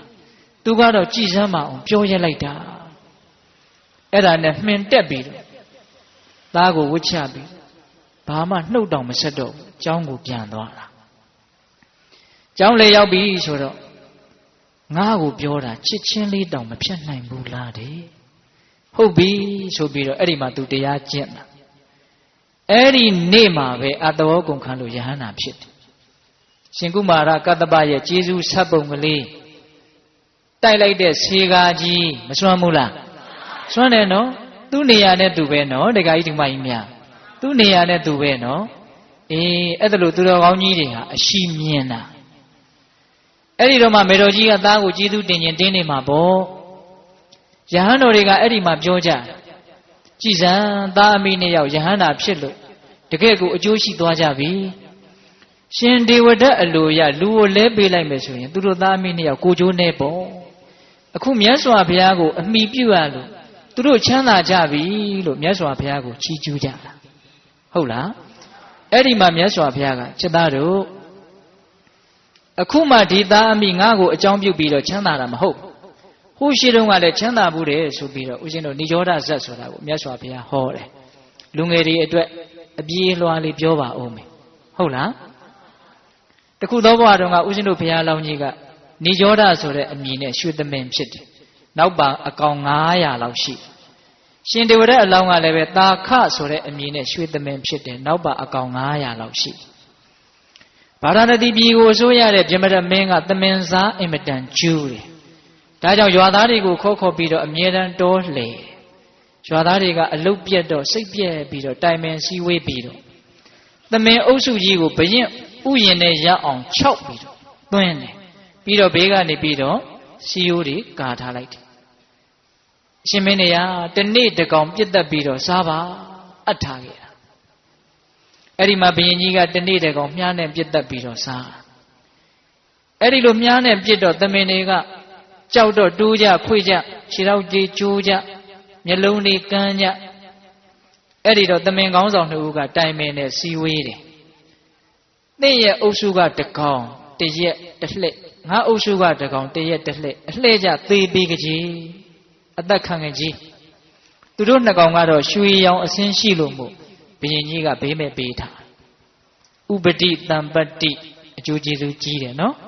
ရုပ်လှတယ်ဆိုတာအဲ့ဒါလိုအကျိုးကျေးဇူးရှိတယ်ဟုတ်လားတခါကြီးမိုက်မြရွှေသမင်ရွှေအယောင်မှုလို့ဗါတဲ့တော့အသက်မခံရဘူးဒါကြောင့်ဖြစ်လေရဘဝရုပ်လှအောင်မေတ္တာနာနာပွားကြနော်တခါကြီးမိုက်မြအေးထားပါတော့အဲ့ဒီလိုတိုင်ပင်စည်းဝေးတော့တကောင်တရက်တကောင်အသေးခံတနေ့တော့သမင်မာလေးတကောင်ကမျိုးကြီးနဲ့အဲ့ဒါနဲ့တာခသမင်မင်းရဲ့အုပ်စုကဆိုတော့တာခစီကိုသွားပြီးတော့သူကတောင်းပန်တယ်သူ့ကိုဒီသားကလေးဖွားပြီးဒီအထိစောင့်မှာသားလေးဖွားပြီးမှအသေးခံမရရှိဒီချိန်မှသိမယ်ဆိုရင်တော့သူ့သားလေးအချင်းလေးသေလိမ့်မယ်မိခင်မြစ်တာဒီတော့တာခသမင်ကတကောင်သေရမဲ့လှဲ့ကိုတခြားတကောင်ကိုပြောင်းမပေးနိုင်ဘူးသင်မဲသေအဲ့ဒီလိုပြောတော့ဒီသမင်ကကြမ်းထမ်းလိုက်တာနိရောဓတိသွားပြီးတော့အကူကြီးတောင်းမယ်ဆိုဘုရားလောင်းတီရောက်လာဒီတော့ဘုရားလောင်းက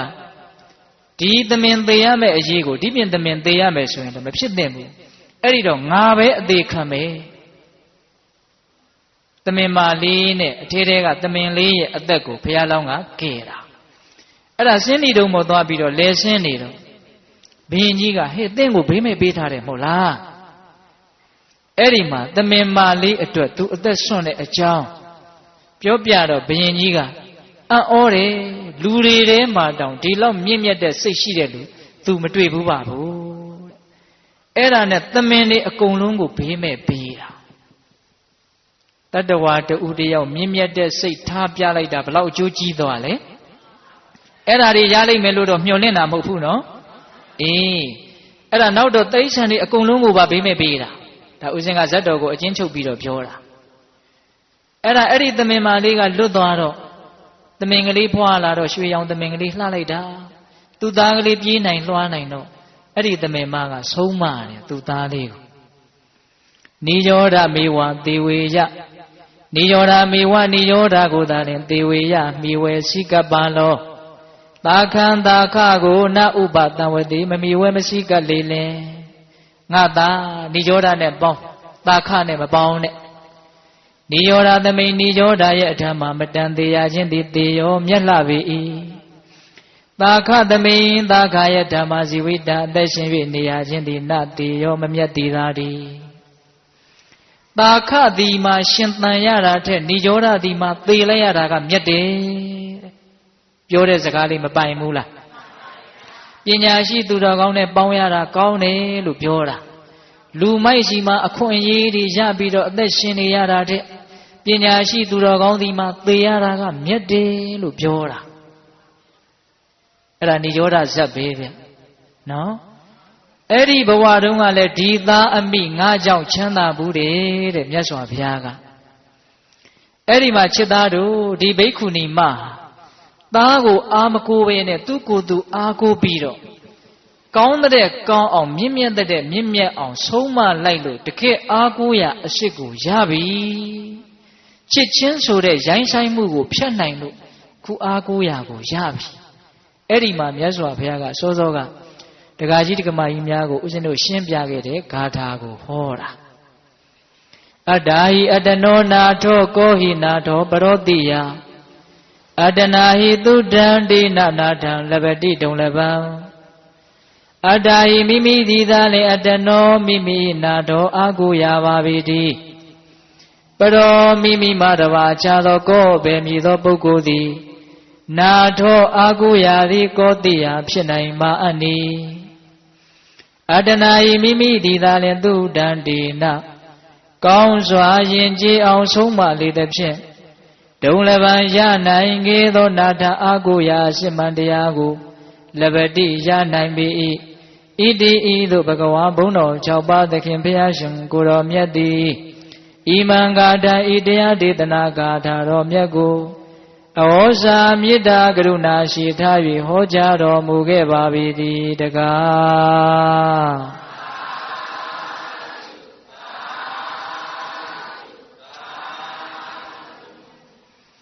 ကိုယ်သည်သာလင်ကိုယ့်ရဲ့အာကိုးရာတခြားသောသူသည်ကိုယ့်အတွက်အာကိုးရာမဖြစ်နိုင်ဘူးမိမိကိုယ်ကိုဆုံးမမှမြင့်မြတ်စင်ကြယ်လာပြီကောင်းတာတွေဖြစ်လာပြီ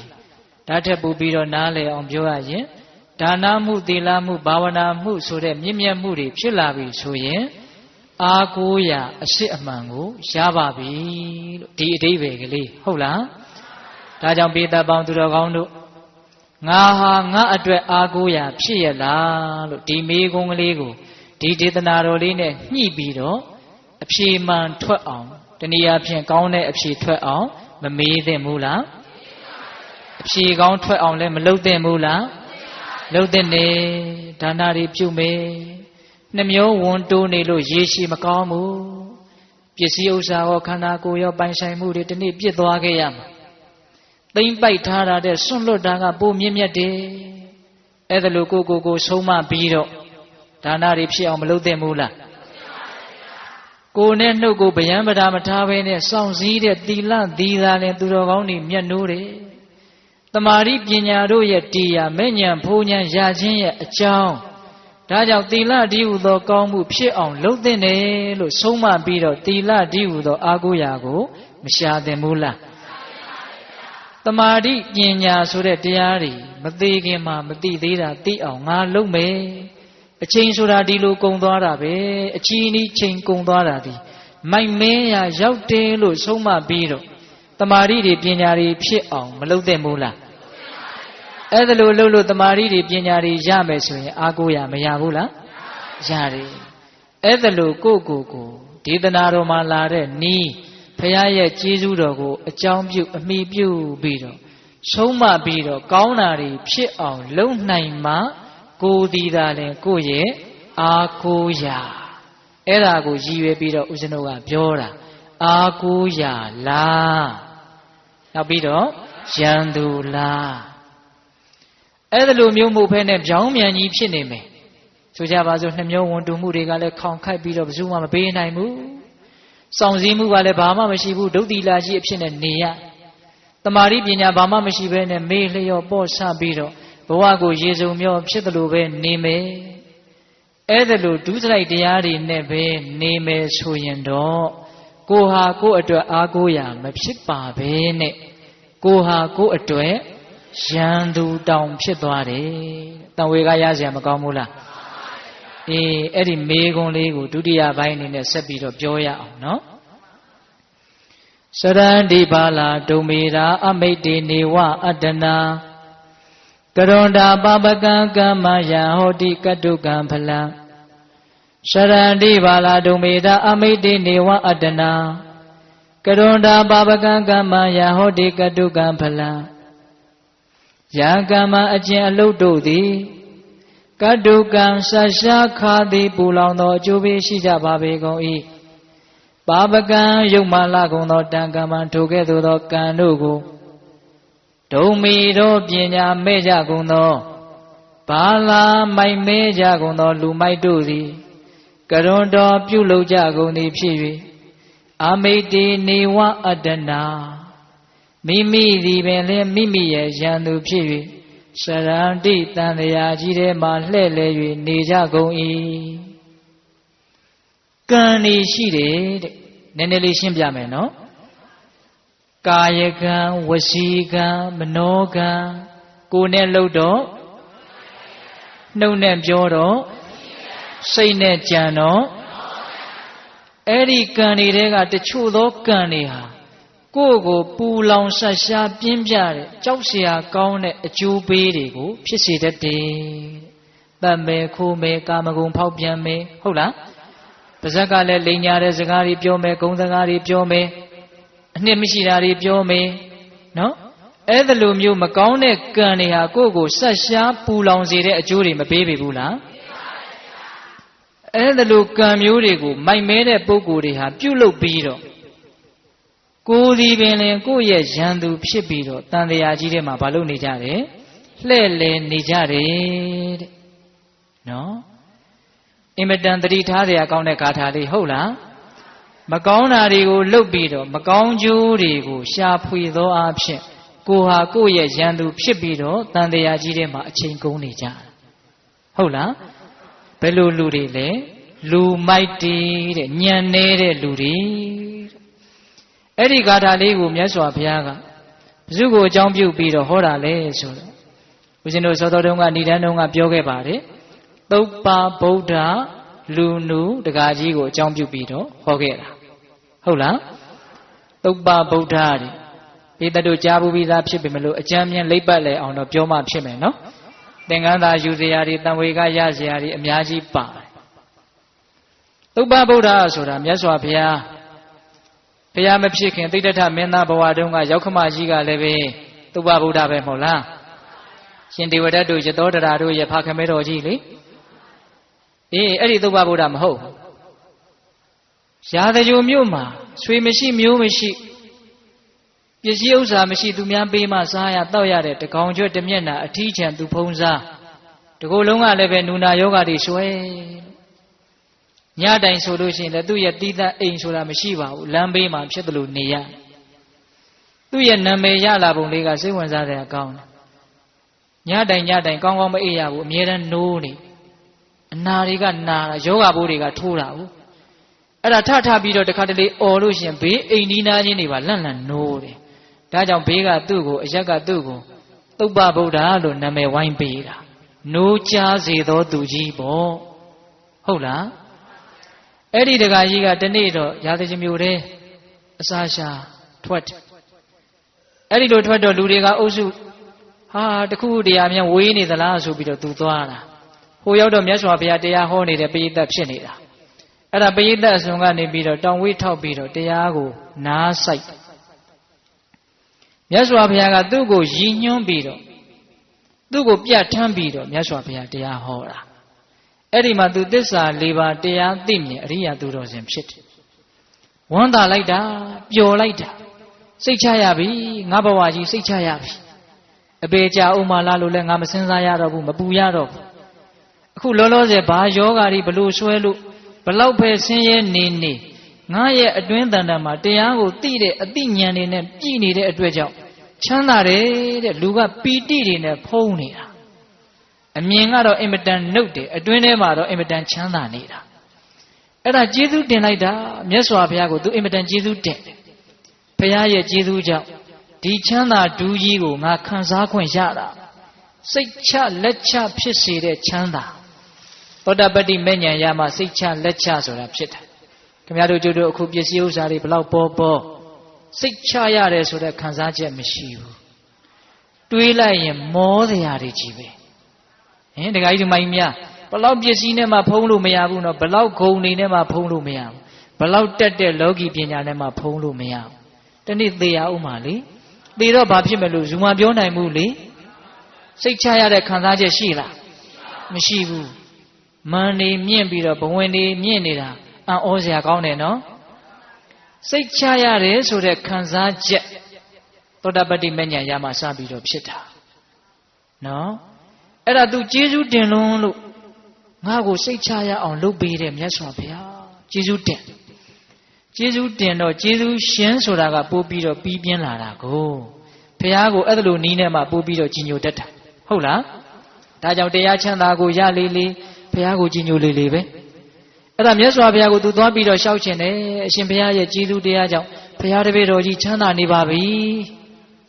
ဒါပေမဲ့မြတ်စွာဘုရားရှိမှပိဋကတ်တွေကအုံအုံကြက်ကြက်တူးကြိတ်နေတာဆိုတော့မြတ်စွာဘုရားနာကို तू မသွားရဲဘူးအဲ့ဒီလူတွေကိုကြောက်လို့မဟုတ်ပါဘူးဝေတာရိစပတ္တောတဲ့သောတာပန်ဆိုတာရဲရင့်တယ်ကြောက်เสียမဟုတ်တာကိုမကြောက်ပါဘူးနော်ဒါပေမဲ့အလိုက်သိတယ်အဲ့ဒါမြတ်စွာဘုရားပြန်ကြွသွားပြီဆိုမှပိဋကတ်နောက်နာလေးကနေ तू အသာလေးလိုက်သွားတာမြတ်စွာဘုရားကိုကျေးဇူးတင်တဲ့အကြောင်း तू ရတဲ့ချမ်းသာကိုရှောက်မယ်ဆိုပြီးတော့လိုက်သွားတာ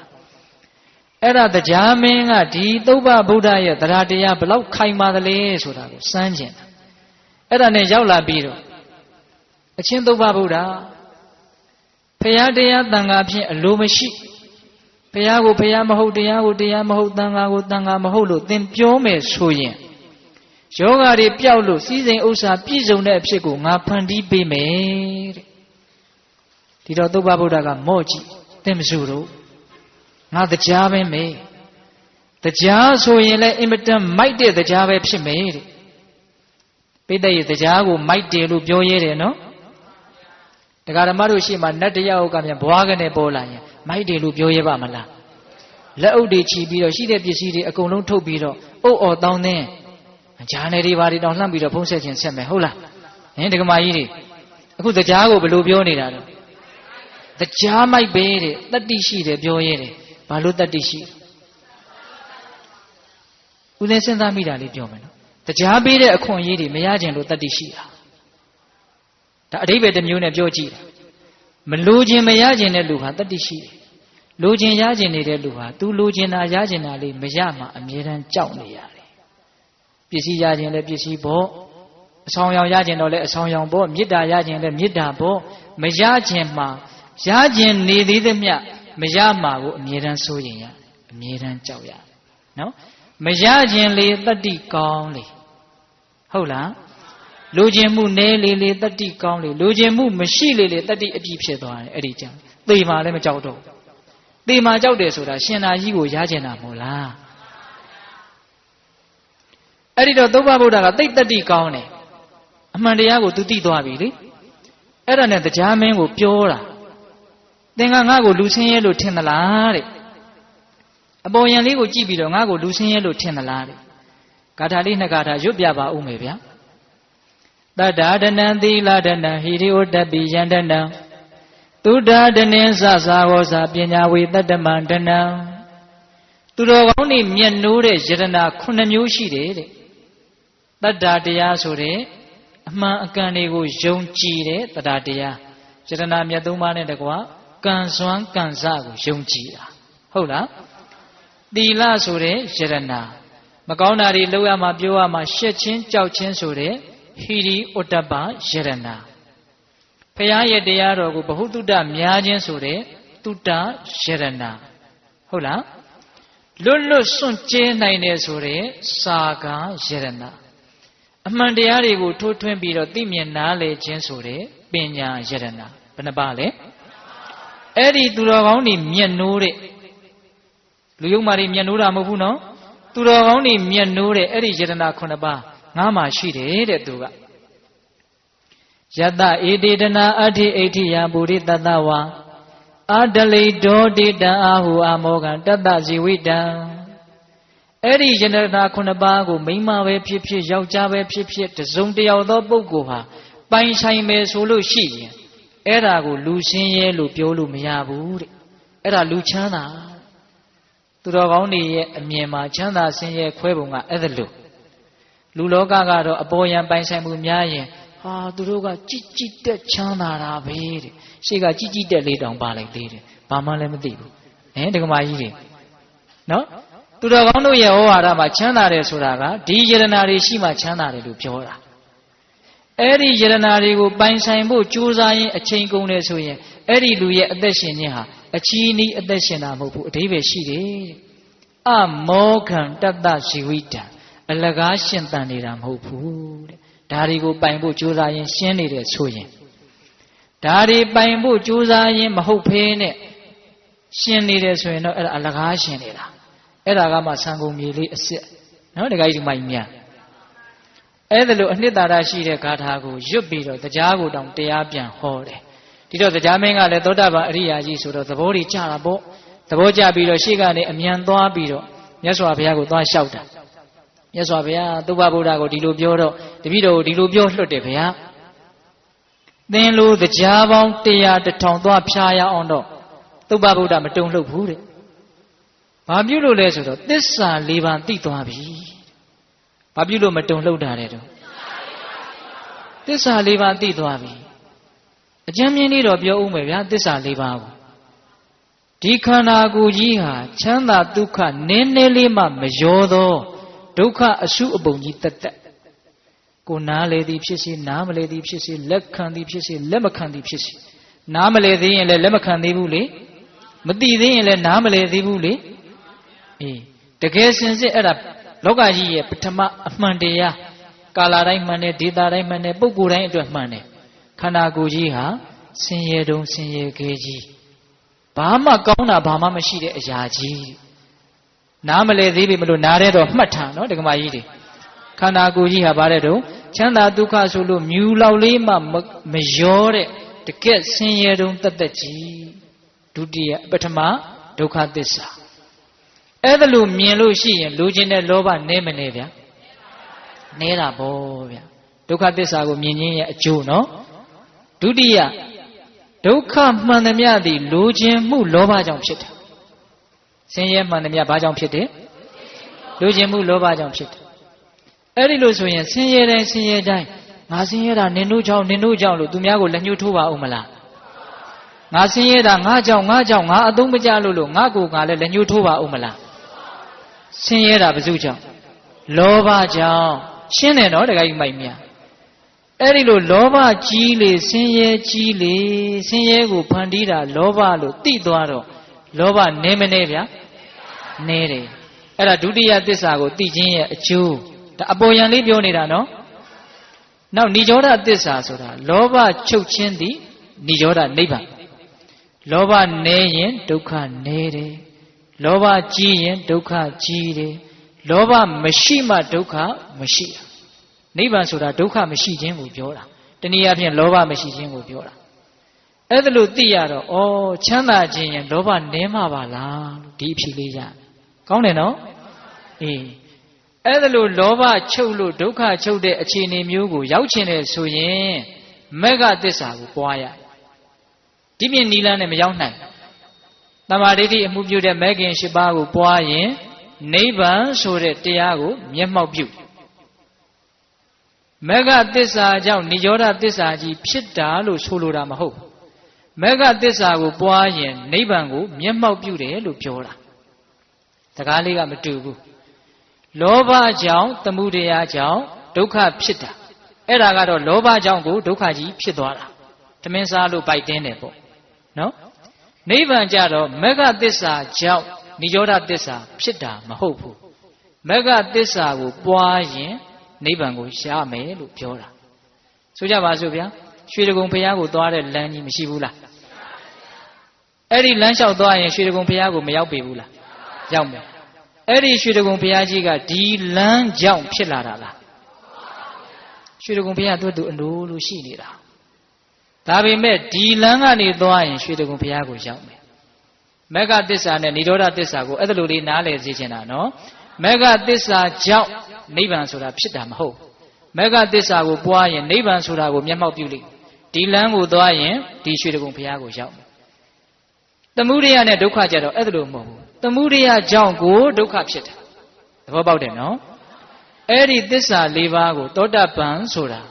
ပฏิဝေဒဉာဏ်နဲ့ထိုးထွင်းပြီးတော့သိတာအခုဦးဇင်းပြောလိုက်တာကတော့အနုဘောဓဉာဏ်နဲ့မှန်းဆသိနဲ့ပြောတာအဲ့ဒါလို့သစ္စာ၄ပါးကိုသိတဲ့သောတာပန်ပုဂ္ဂိုလ်တွေဟာဘယ်တော့မှမတုံ့လှုပ်တော့ဘူးတဲ့တရား100 1000သွားပြီးတော့ဖြားယောင်းလဲမတုံ့လှုပ်တော့ဘူးခင်ဗျားတို့ကျုပ်တို့ကပုထုဇဉ်တွေဆိုတော့တုံ့လှုပ်တာပေါ့မြတ်စွာဘုရားကတော့ဥပမာလေးနဲ့ပြောတယ်ဗျသစ္စာ၄ပါးမသိသေးတဲ့ပုဂ္ဂိုလ်တွေဟာတဲ့မြေညီညီမှာချထားတဲ့ဝါခွမ်းကလေးများလို့ပေးတဲ့ဥပမာအင်မတန်ကောင်းတယ်တောင်လေလာမြောက်ဖက်ရွေ့သွားလွင့်သွားမြောက်လေလာရင်တောင်ဘက်လွင့်သွားမြေညီညီမှာချထားတဲ့ဝါခွမ်းသစ္စာ၄ပါးမသိသေးတဲ့လူဟာလည်းအဲ့လိုပဲတဲ့ဒီရှင်ကတော့သိတဲ့သိလိုက်တာကိုသိလေရောင်တကားမြင်သိမြင်လိုက်တာကိုမြင်လေရောင်တကားဆိုပြီးတော့ဖြစ်လျာဘဝမှာသူများမျက်နှာကိုအခြားသောတမနာဗျမနာတို့ရဲ့မျက်နှာကိုမော့မော့ကြည့်တယ်တဲ့တန်ဝေကရเสียကောင်းတယ်သစ္စာ၄ပါးသိတဲ့ပုဂ္ဂိုလ်ကြတော့သူများမျက်နှာကိုမော့ကြည့်เสียမလိုတော့ဟုတ်လားသိတဲ့သိလိုက်တာကိုသိသွားတဲ့အတွက်ကြောင့်မြေကြီးထဲမှာရှစ်တောင်စိုက်ပြီးတော့မြေပေါ်မှာရှစ်တောင်ပေါ်နေတဲ့တကတိုင်ကြီးများလို့အရက်လေးမျက်နှာကလေးတွေလာခြင်းတလောက်လာတုံလှုပ်အောင်မလားမတုံလှုပ်တော့ဘူးဟုတ်လားအဲ့ဒီလိုမြတ်စွာဘုရားကပြောတော့တရားမင်းကသာဓုခေါ်ပြီးတော့ပြန်သွားရောအဲ့ဒီမှာသုဘဗုဒ္ဓမြတ်စွာဘုရားတည်လာပြီးတော့ကျေးဇူးတင်တဲ့အကြောင်းသူတရားဓုရတဲ့အကြောင်းရှောက်အပြန်ရောက်တော့ဘီလူမကဟန်ဆောင်ထားတဲ့နွားမကခွိသက်လို့သုဘဗုဒ္ဓဘာဖြစ်တယ်သေရတယ်အဲ့ဒီဘီလူမတတ်တာ၄ယောက်ရှိတယ်လေသုဘဗုဒ္ဓရေပုဂ္ဂုတာတိမင်းကြီးရေဟုတ်လားဘာဟိယဓာရုစရိယရေပင်လေထဲမှာသင်္ဘောပြတ်တော့လေကျွန်းပေါ်ရောက်သွားတော့အရှက်လုံယုံပြင်ကြားလေးကတ်ထားတော့လူတွေကအလိုနေတဲ့ယဟန္တာကြီးဆိုပြီးတော့ဝိုင်းပြီးတော့ကိုးကွယ်ကြတော့သူကလည်းပဲရစ်မှုပြီးတော့ဟုတ်တယ်လူကြီးလုံနေတာကြားဘူးတယ်မဟုတ်လားပါဟိယဓာရုစရိယနောက်ပြီးတော့တံဖတ်ဓာတိကခိုးသားတွေကိုတတ်တဲ့လူသက်သမားကြီးပေါ့အဲ့ဒီ၄ယောက်ကိုဒီဘီလူမကတတ်တယ်ဘာလို့တတ်တယ်လဲဆိုတော့တခုသောဘဝတုန်းကသူကပြည့်စာမလေဒီလူတွေကြားဘူးတဲ့လူငယ်တွေအတွက်နည်းနည်းပြောပြမယ်အဲ့ဒီလူ၄ယောက်ကတထေးသား၄ယောက်ဖြစ်တယ်အဲ့ဒါဒီနေ့အဲ့ဒီပြည့်စာမကိုခေါ်သွားပြီးတော့ပျော်ပါပြီးတော့အခကြီးငွေမပေးချင်တော့ဒီပြည့်စာမကိုတတ်ပြီးတော့လက်ဝတ်လက်စားတွေကိုယူကြစို့လို့တိုင်ပင်တာအဲ့ဒါကိုအခန်းထဲကပြည့်စာမကကြားကြည်စံရက်ဆက်တဲ့လူတွေဒင်းတို့ငါ့ကိုအားနွဲလို့ဒီဘဝတတ်မယ်ဆိုရင်တတ်စီအောင်ငါကလည်းဒင်းတို့ကိုပြန်တတ်နိုင်တဲ့ငါဖြစ်ပါရစေလို့ဆုတောင်းတာအဲ့ဒါဘီလူမဖြစ်ပြီးတော့ဘဝတရားစီတတ်တယ်တဲ့ဗမာစကားပုံကတော့ကိုယ်စရင်ဆယ်စလို့ကြားဘူးတယ်နော်အခုဒီမှာတော့အစတရားဖြစ်နေတယ်ဟုတ်လားအဲ့ဒါသူတို့ရဲ့ရှေးအကြောင်းအဲ့ဒီမှာယဟန်တော်တွေကသုဘဗုဒ္ဓရဲ့ဒီအလောင်းကိုမြင်တော့နွားခွေလို့သေတယ်လို့သူတို့ကအဲ့လိုထင်တာပေါ့မြတ်စွာဘုရားကိုသွားပြီးတော့လျှောက်တယ်သုဘဗုဒ္ဓဘယ်ရောက်တုန်းဖေရတာဝရိန္ဒာနတ်ပြည်ရောက်တယ်ဘာပြုလို့လဲဖေရသောတာပန်ဖြစ်လို့ဒီလိုဖြစ်မဲ့ပုဂ္ဂိုလ်တောင်မှဒီလိုအသေးဆိုးနဲ့ဘာကြောင့်သေရလဲဒီလိုအနုအရွယ်ဘဝနဲ့ဆူတောင်းသားဘဝဘာကြောင့်ရတယ်လဲဒါကိုမေးတော့မြတ်စွာဘုရားကအကြံဉာဏ်လေးပြန်ပြောပြတယ်သုဘဗုဒ္ဓရဲ့အကြောင်းဟောဒီရာဇဂျုံမြို့မှာတခုသောဘဝတုန်းကသုဘဗုဒ္ဓဟာအင်မတန်ချမ်းသာကြွယ်ဝတယ်တထေးသားတစ်ယောက်ဖြစ်တယ်ပစ္စည်းကလည်းပေါ်တယ်ရုပ်ရည်ကလည်းချောတယ်လူတွေကလည်းဝိုင်းဝိုင်းလဲနေတယ်မာနတွေကကြီးပြီပေါ့ကြီးစရာအကြောင်းကရှိနေတာကိုဘဝင်တွေကမြင့်ပြီပေါ့မြင့်စရာအကြောင်းကရှိနေတာကိုအဲ့ဒါဉာဏ်ပညာဝင်ရင်ဝင်ဉာဏ်ပညာမဝင်ရင်မာနတွေဝင်လာလိမ့်မယ်ပြည်စုံမှုတွေများလေလေတတိထားเสียနော်ဒီကကြီးမကြီးများဉာဏ်ပညာတကားပိတ်ထားမယ်ဆိုလို့ရှိရင်မာနကရှေ့ကနေပြီးတော့ခံထားတဲ့သဘောတရားဟုတ်လားအေးအဲ့ဒါနဲ့သူကနေရာတကာမှာသူပဲဘူကြီးပေါ့အဲ့ဒီတထေးသားက အဲ့ဒါနဲ့တနေ့ကျတော့မြို့ထဲကိုလှည့်တော့တကရတိခိဆိုတဲ့ရှင်ပြည့်စေကဗုဒ္ဓအရှင်မြတ်ကြွလာပြည့်စေကဗုဒ္ဓဆိုတော့ကိလေသာကုန်ပြီစားဘယ်သူကိုမျက်နှာချိုသွေးတယ်ဆိုရှိပါမလားမရှိဘူးအဲ့တော့ तू ကအဲ့ဒါကိုစိတ်ထဲမှာမကျင်တတ်တဲ့သဘောဖြစ်ဟန်တူတယ်ဒါဥစဉ်စဉ်းစားကြည့်စမ်းလူကအဖာအထေးအဆက်ဆက်နဲ့အဝိစုပ်ကြီးဝစ်လို့ဦးမဲမဲကြီးပိုက်လို့သူများပေးမှစားရတဲ့လူကများခက်တီတီနဲ့သူကအဲ့ဒါလိုထင်တာအဲ့ဒါနဲ့ဘာပြောတုံဆိုတော့အနူနဲ့တာတူတော့တယ်ဆိုပြီးတော့တတွေးနဲ့ထွေးတယ်တဲ့အဲ့ဒီရှင်ပြည့်စေကဗုဒ္ဓတဘဝတာပိုင်ဆိုင်မှုကလေးဘာမှမတည်မြဲတဲ့ပိုင်ဆိုင်မှုလေးကိုအကြောင်းပြုပြီးတော့ရစ်မှုမှုကနေခိုင်းလိုက်တာယုံမာမှုတွေကိုရောက်မသွားဘူးလားအဲ့ဒီယုံမာမှုကနေပြီးတော့ဆင်းရဲဒုက္ခတွေအများကြီးကိုဖန်တီးတော့မယ်နော်အဲ့ဒါကိုပြောတာကိုယ်ဒီပင်လင်ကိုယ့်ရဲ့ရန်သူဖြစ်၍ဆိုတာနော်ကိုယ်ဘိုက်ကိုထိုးမဲ့ဓာတ်ကိုထက်အောင်သွေးနေတာဟုတ်လားအေးအဲ့ဒီဘဝကအဲ့ဒါလိုလွန်ကျူးခဲ့တာဒါကြောင့်ပြည်စုံမှုတွေကလည်းကြောက်ဖို့ကောင်းတာပဲဟုတ်လားအေးအဲ့ဒီဘဝကသေတော့ငရဲကိုသူရောက်ရတယ်ရှင်ပြည့်စေကဗုဒ္ဓကိုပြစ်မှားလို့အဲ့ဒါဘဝပေါင်းများစွာအဲ့ဒါလိုအနုအရွယ်ဘဝနဲ့သူဖုံးစားဘဝနဲ့အဲ့ဒါလိုမျိုးတန်တရားကြီးထဲမှာဆင်းရဲရဲကျင်လည်ခဲ့ရဒါနဲ့ဆက်ပြီးတော့မြတ်စွာဘုရားကအနုတန်တွေဆက်ပြီးတော့စောစောတုန်းကဦးဇင်းတို့ရှင်းပြခဲ့တဲ့ဂါထာကလေးမြတ်စွာဘုရားဟောတာနော်စရန္တိဘာလာဒုံမေသာအမိတ်တေနေဝအတ္တနာကရုဏာပါပကံကမ္မယဟောတိကတုကံဖလံယကမ္မအကျင့်ကံတို့သည်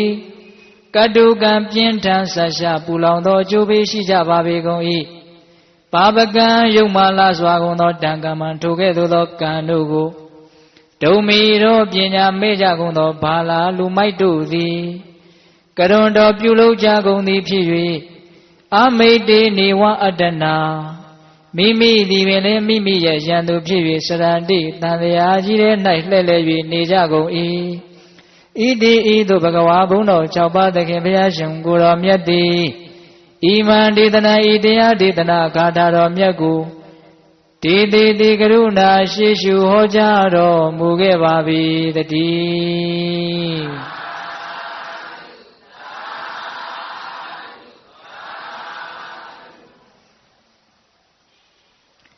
ဉာဏ်ပညာနေလို့မိုက်မဲလို့မကောင်းတာတွေလုပ်ပြီးတော့ဆင်းရဲစေတတ်တဲ့ကံတွေကိုလုပ်ပြီးတော့ကိုယ်ဒီပင်လင်ကိုယ့်ရဲ့ရန်သူဖြစ်အောင်ကြိုးစားပြီးတော့လူမိုက်တွေဟာတန်တရားကြီးထဲမှာကျင်လည်ကျက်စားနေကြတယ်ဒီတော့ဘေးသက်ပေါင်းသူတော်ကောင်းတို့လည်းပဲ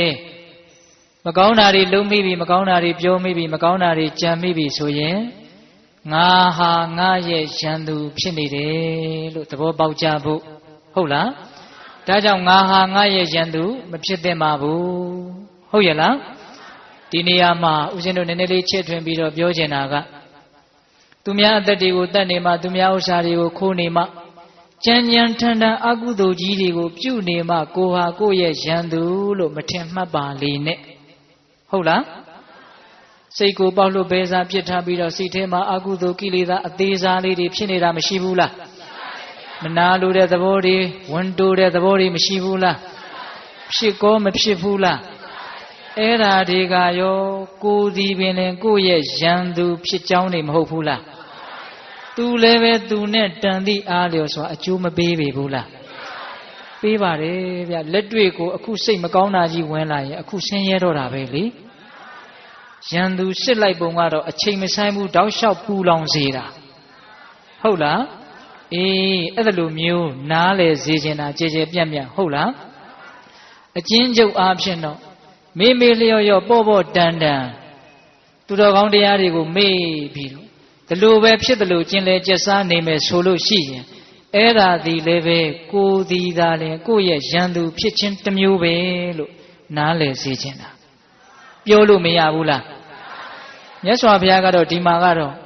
ပြင်းထန်ဆက်ရှားတဲ့အကျိုးပေးတွေကိုဖြစ်စေတတ်တဲ့ကံတွေကိုလှုပ်ထားတဲ့ပုဂ္ဂိုလ်တွေဟာကိုယ်ဒီသာလင်ကိုယ့်ရဲ့ရန်သူဖြစ်ပြီးတော့ကျက်စားနေကြတယ်လို့ဒီလိုပြောတာဒါကိုဦးဇင်းတို့က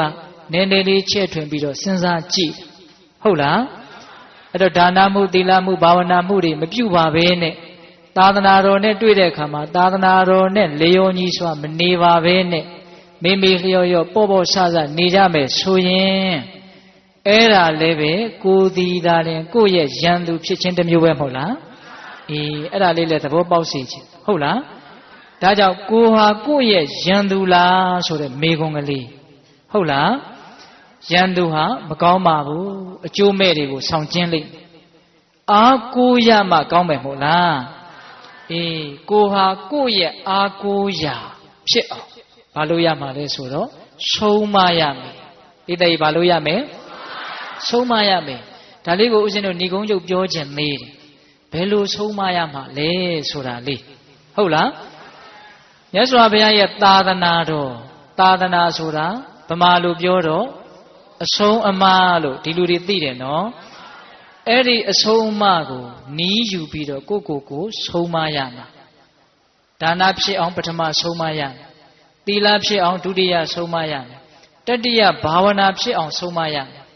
ဆုံးမပုံဆုံးမနည်းအကျဉ်းချုပ်ဘယ်နှမျိုးလဲ၃မျိုးဟုတ်တယ်ဝင်တိုခြင်းမစ္စရိယတရားတွေမကောင်းဘူးဆုံးမရမယ်နော်မြတ်စွာဘုရားကဟောတယ်သင်တို့ဟာငါလောက်သာဒါနရဲ့အကျိုးပေးကိုသိကြမယ်ဆိုရင်မပေးဘဲနဲ့စားမှာမဟုတ်ဘူးလို့မြတ်စွာဘုရားမဆုံးမဘူးလားပေးလို့ကမ်းလို့များဆင်းရဲမယ်ဆိုရင်မြတ်စွာဘုရားတတ္တဝါတွေကိုအင်မတန်သနာပါတယ်ပေးကြလှူကြတန်းကြလို့ပြောပါမလားအေးအဲ့ဒါလို့အမျိုးမျိုးဆုံးမပြီးတော့ငါပိုင်တဲ့ပစ္စည်းငါတယောက်တည်းသုံးမယ်ဆိုရင်အင်မတန်ဘောင်ကျင်းတယ်ဟုတ်လားငါရဲ့အစွမ်းအစကိုတပါးသောသူတွေတဲ့အသုံးချမယ်ဆိုရင်စိတ်ကမကောင်းဘူးလားအဲ့ဒါလို့အမျိုးမျိုးဆုံးမပြီးတော့ဒါနဒီဟုသောအာကိုရာအရှိအမှန်ကိုရအောင်မလုပ်သင့်ဘူးလားလုပ်သင့်တယ်အင်မတန်ကြည်နူးစရာကောင်းပါတယ်ဟုတ်လား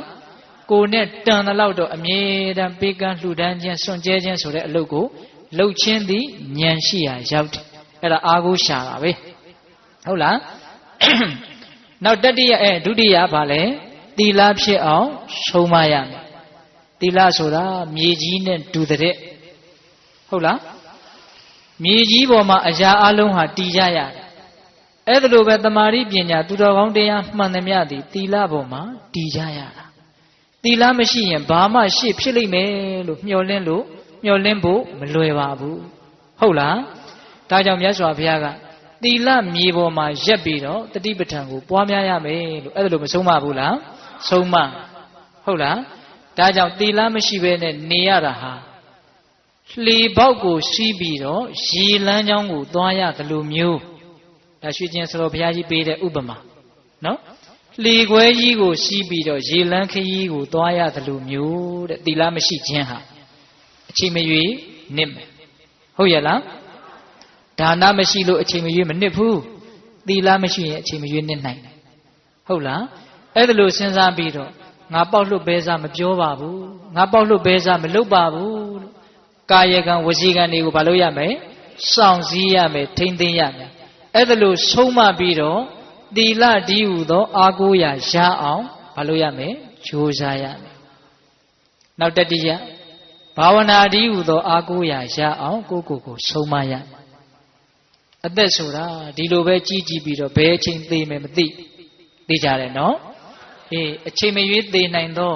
အာမခံချက်လုံးဝမရှိသောအမြဲတမ်းလဲကုန်ခန်း၍လိုက်နေသောဒီအသက်ကလေးမသေးခင်ကလေးမှာမသိသေးတာကိုသိအောင်ငါကြိုးစားမယ်ဗါတဲ့တုံမသိသေးတာသိအောင်ကြိုးစားမယ်သိနိုင်ခွင့်မရှိလို့မသိရတာဟာယဉ်တုမနာဖြစ်เสียအကြောင်းမရှိသိမှမသိနိုင်တာကြီးကိုသိနိုင်ခွင့်ရှိပါလျက်ခင်နဲ့သိခွင့်မရဘဲနဲ့နေရတာဟာအင်မတန်ယူကျုံမရဖြစ်เสียကောင်းတယ်ဟုတ်လားတခါကြီးမိုက်မြခုတခါဓမ္မတို့ဦးဇင်းတို့ရဲ့ဉာဏ်နေကံနေသိနိုင်ခွင့်ရှိတယ်နော်အေးသူတော်ကောင်းကြီးတွေကပြောတယ်ရုပ်တရားနံတရားတွေဟာစက္ကန့်မလတ်ဒလဇက်တစ်ဖြက်ဖြစ်ပြီးပြက်နေတာတယ်မကြဘူးလားအဲ့ဒါကိုငါတကယ်သိပြီလားမေးရမသိသေးဘူးဆိုရင်သိအောင်ကြိုးစားရဇန်တရားတွေမတရားတွေဖို့တရားတွေစိတ်ရဲ့ငြိမ်းချမ်းကြောင်းတရားတွေကိုမသိသေးတဲ့တရားတွေအများကြီးရှိ အဲ့ဒီမသိသေးတာတွေကိုသိအောင်လှုပ်လိုက်ရင်လူဖြစ်ကျိုးနတ်တကယ်တော့အချိန်ကကုန်ပြီးတော့အသက်ကတော့ကြီးကြီးသွားနေတာလူတယောက်နဲ့တယောက်ထူးတယ်ဆိုတာအဲ့ဒါပါပဲမသိတာနဲ့သိတာပဲတကယ်ထူးတာကျန်တာကတကယ်မထူးပါအချိန်တန်တော့သိသွားကြတယ်ဟုတ်လားဒါကြောင့်မသေးခင်အချိန်ကလေးမှာအဲ့ဒီမေကွန်ကလေးကိုအကြည့်အလဲဖြေနိုင်မှုမသိသေးတာတွေကိုသိအောင်ငါဘယ်လောက်လုပ်ပြီးပြီလဲနော်အဲ့ဒါလိုလေးစဉ်းစားပြီးတော့ဘာဝနာတရားကိုစွမ်းအားရှိသလောက်မကြိုးစားသင့်ဘူးလားကြိုးစားသင့်တယ်အဲ့ဒီဘာဝနာတရားသည်သစ္စာတရားကိုဥတည်နေတာဒါနလည်းပဲဥတည်တာပါပဲသီလလည်းပဲသစ္စာတရားကိုဥတည်တာပါပဲဘာဝနာတရားကတော့ပိုးပြီးတော့မြန်မြန်ဆန်ဆန်ဥတည်နေတယ်အားရှိပါရှိဥတည်နေတယ်ပေါ့နော်သစ္စာ၄ပါးသိသွားမှတကယ်အားကိုးရဆိုတာကရဟုတ်လားတခါကြီးမိုက်မြဒါကြောင့်သစ္စာသိအောင်ဘာဝနာတရားကိုမကြိုးစားသင့်ဘူးလားကြိုးစားသင့်တယ်သစ္စာသိမှအားကိုးရအစစ်ကိုရတာလို့နားလေရမြတ်စွာဘုရားဟောတယ်သစ္စာမသိဘဲနဲ့ဒုက္ခကုန်တယ်လို့ပြောเสียအကြောင်းမရှိပါဘူးတဲ့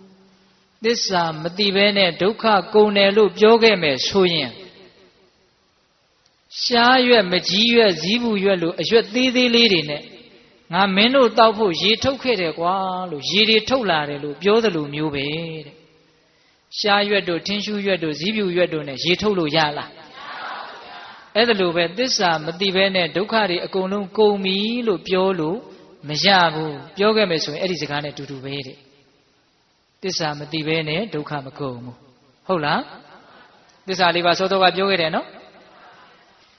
သစ္စာသိမှဒုက္ခကုန်တယ်လို့ပြောလိုက်ပါသစ္စာသိရင်ဒုက္ခကုန်တယ်လို့ပြောလိုက်ပါဘဒုံမှာကြာရွက်တို့ပေါက်ရွက်တို့နဲ့မင်းတို့တောက်ရအောင်ငါရေတွေထုတ်လာတယ်ဆိုရင်ယုံလိုက်ပါတဲ့မြတ်စွာဘုရားကဘဒုံမှာကြာရွက်ကြီးတွေနဲ့ရေထုတ်လို့မရဘူးလား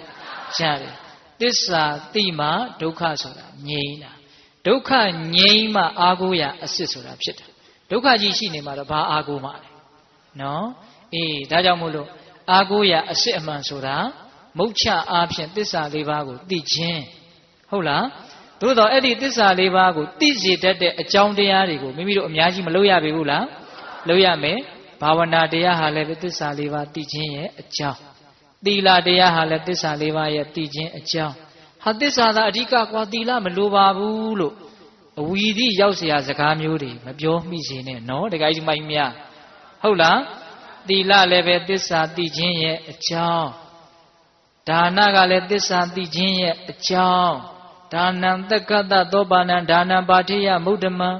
ဒါနံဥစုကတံမကံဒါနံမောက္ခပတံဝဒံဟုတ်လားဒါနဟာနိဗ္ဗာန်ရောက်ဖို့အတွက်လမ်းပြောက်ဒါနဟာနိဗ္ဗာန်တည်းဟူသောတကားပေါက်ဘယ်သူဟောထားတာလဲဘုရားဟောထားတာညင်းလို့ရမလားမရဘူးဗျဟုတ်လားဒါကိုမိလိန်နာမင်းနဲ့ရှင်နာဂတိမေးကြဖြေကြတာလေးဦးဇင်းကအမှတ်ရစက်မိတော့နည်းနည်းပြောပြဟုတ်လား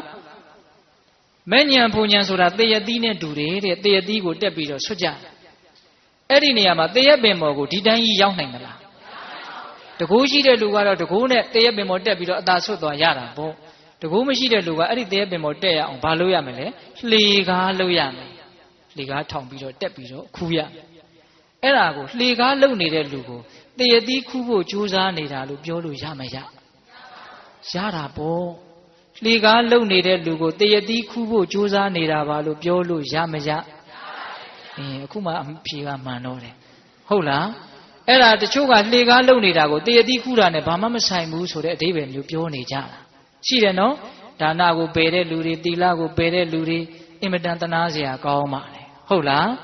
အဲ့တော့လှေကားလုံနေခြင်းသည်လည်းပဲတေယတိရအောင်လုံနေတာဟုတ်ရဲ့လားတေယတိနာကိုကပ်ပြီးတော့ခူးလိုက်မှတေယတိခူးတယ်လို့မအောင်မေ့လေနဲ့အဲ့ဒါကတော့နောက်ဆုံးအဆင့်ပေါ့ဟုတ်လားဒါကြောင့်သစ္စာ၄ပါးသိမှဒုက္ခငြိမ်းတာတော့မှန်တယ်တို့တော့အဲ့ဒီသစ္စာ၄ပါးကဒီတိုင်းကြီးနေလို့သိမှာလား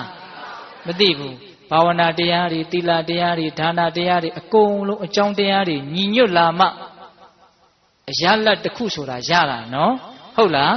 ဒါကြောင့်အကြောင်းတရားတွေစုံအောင်မလုပ်သင့်ဘူးလားလုပ်သင့်တယ်အဲ့ဒီလိုဒါနတွေသီလတွေဘာဝနာတွေဟာကိုဆုံးမမှထွက်ပေါ်လာတဲ့အကျိုးတရားတွေမဟုတ်လားအေးဒါကြောင့် အားကိုးရာအစစ်အမှန်ကိုရအောင်ကိုဘာလို့ရမယ်ဆုံးမရမယ်ဟုတ်ရလားအဲ့ဒါလို့ဆုံးမမယ်ဆိုရင်အားကိုးရာမရဘူးလား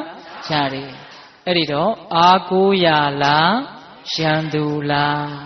မကောင်းတာတွေလုံးမိပြီမေ့လျော့နေမိပြီဆိုရင်တော့ကိုဟာကိုအတွက်ရန်သူဟုတ်ရလားအေးမကောင်းတာတွေရှောင်နိုင်တယ်မမေ့မလျော့နေနိုင်တယ်ဆိုရင်တော့ကိုဆုံးမနိုင်တယ်ဆိုရင်တော့ကိုဟာကိုအတွက်အားကိုးရာဟုတ်ရလားအေးဒါကြောင့်အားကိုးရာအစစ်အမှန်ကိုရအောင်ဦးဇင်းတို့တရားကို9မိနစ်လောက်ကြိုးစားအားထုတ်ရမယ်နော်တရားထိုင်ကြရအောင်တရားထိုင်ကြရအောင်ဦးဇင်းတို့တရားဟောတာတဏှာကြီးနဲ့မို့လို့မိနစ်20ကျော်ရှိသွားပါပြီအန်ကြပါပဲဟုတ်လားအေးအားကိုးရာလားရန်သူလားဆိုတဲ့တရားကိုတရားထိုင်ပြီးမေတ္တာပို့ပြီးမှအဆုံးသတ်ရအောင်နော်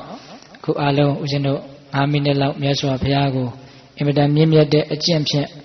ပူဇော်ကြရအောင်တက္ကကြီးများကတင်မလီခွေထိုင်တက္ကမကြီးများကကြုံထိုင်ခါလေးတွေကိုဆန်းဆန်းထားခေါင်းလေးတွေကိုတဲထားမိမိတို့အားထုတ်နေကြနေရှိတယ်ဆိုရင်လည်းမိမိတို့ကြိုက်နှစ်သက်တဲ့နေနဲ့အားထုတ်နိုင်ပါတယ်ဦးဇင်းတို့တိုက်တွန်းတာကိုကြိုးစားကြည့်မယ်ဆိုရင်လည်းရပါတယ်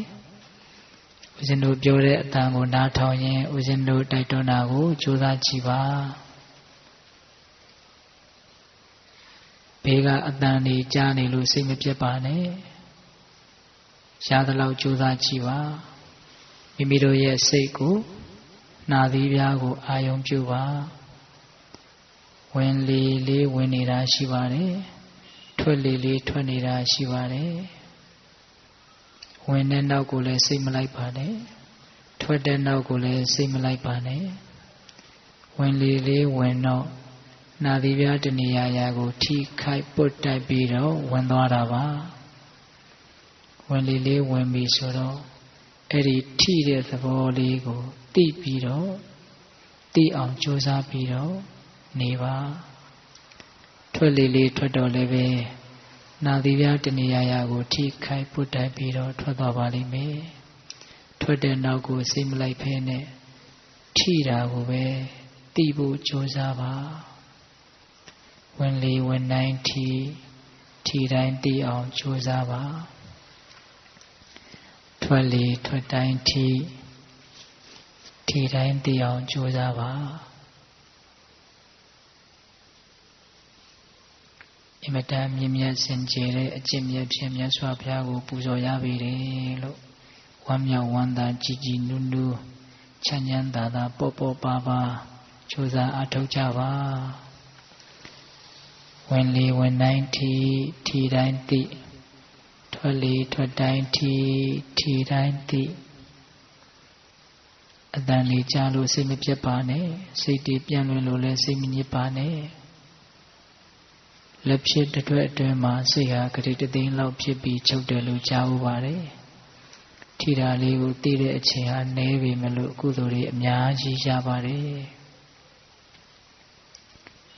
ထိတာလေးကိုသိနေတဲ့အချိန်ဟာအင်မတန်တန်ရှင်းစင်ကြယ်ပါတယ်လောဘဒေါသမောဟတရားတွေဖြစ်ခွင့်မရလို့မဖြစ်ပါဘူးလောဘဒေါသမောဟညှဉ်းနှွမ်းတဲ့တရားတွေမရှိလို့တန်ရှင်းတဲ့စိတ်ကလေးဖြစ်နေတယ်လို့ဆိုရပါတယ်လောဘဒေါသမောဟတို့ဖြစ်ခွင့်မရလို့ယုံညံ့တဲ့တရားတွေမရှိလို့မြင့်မြတ်နေတယ်လို့ဆိုရပါတယ်ထိတာလေးကိုသိနေတဲ့အချိန်ဟာအင်မတန်မြင့်မြတ်စင်ကြယ်တန်ရှင်းပါတယ်အင်မတန်အဖို့တန်ပါတယ်ဒါကြောင့်ဝင်လေဝင်တိုင်းထိတိုင်းသိထွက်လေထွက်တိုင်းထိတိုင်းသိကြိုးစားပါအာနာပါနကမ္မထံအလုပ်ကိုကြိုးစားနေတာပါပညာရှိသောယောက်ျားမြတ်တို့သည်သာလုပ်နိုင်တဲ့အလုပ်လို့မြတ်စွာဘုရားချီးမွမ်းတဲ့အလုပ်ပါဘုရားယန္နာရိယသူတော်ကောင်းကြီးများတန်ဖိုးထားတဲ့အလုပ်ပါတန်ဖိုးအကြီးဆုံးမဉ္ဇဉ်ဖွဉ္ဇဉ်ကိုရစေတတ်လို့ တန်ဖိုးရှိတဲ့အလုပ်လို့ဆိုရပါတယ်အာနာပါနကမ္မထံကိုပွားများရင်တတိပဋ္ဌာန်တရား၄ပါးပြည့်စုံတယ်လို့မြတ်စွာဘုရားဟောပါတယ်တတိပဋ္ဌာန်တရား၄ပါးပွားများရင်ဘုဇဉ်9ပါးပြည့်စုံတယ်လို့မြတ်စွာဘုရားဟောပါတယ်ဘုဇဉ်9ပါးကိုပွားများရင်ဝိဇ္ဇာဝိမု ക്തി လို့ဆိုတဲ့မဉ္ဇဉ်ဘုံဉဏ်တို့ပြည့်စုံတယ်လို့မြတ်စွာဘုရားအမိန့်ရှိပါတယ်ဒါကြောင့်မဉ္ဇဉ်ဘုံဉဏ်ရခြင်းရဲ့အလုပ်အမတန်တန်ဖိုးရှိတဲ့အလုပ်ပါ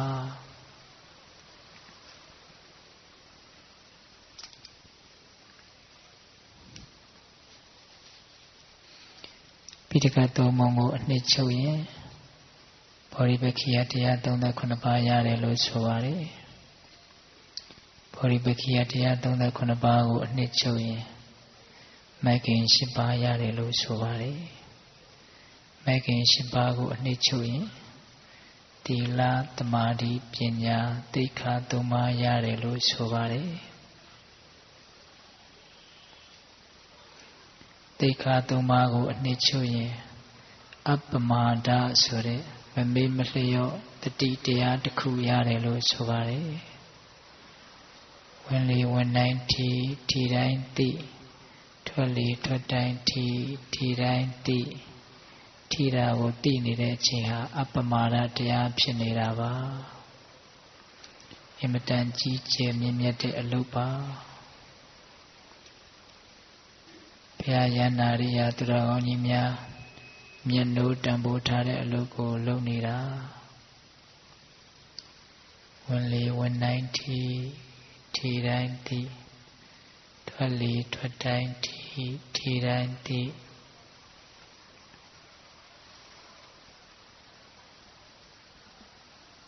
ဝင်လေလေးဝင်တိုင်းထီဆိုပြီးတော့ထီပေါင်းများစွာဆက်ပြီးတော့ထီသွားပါတယ်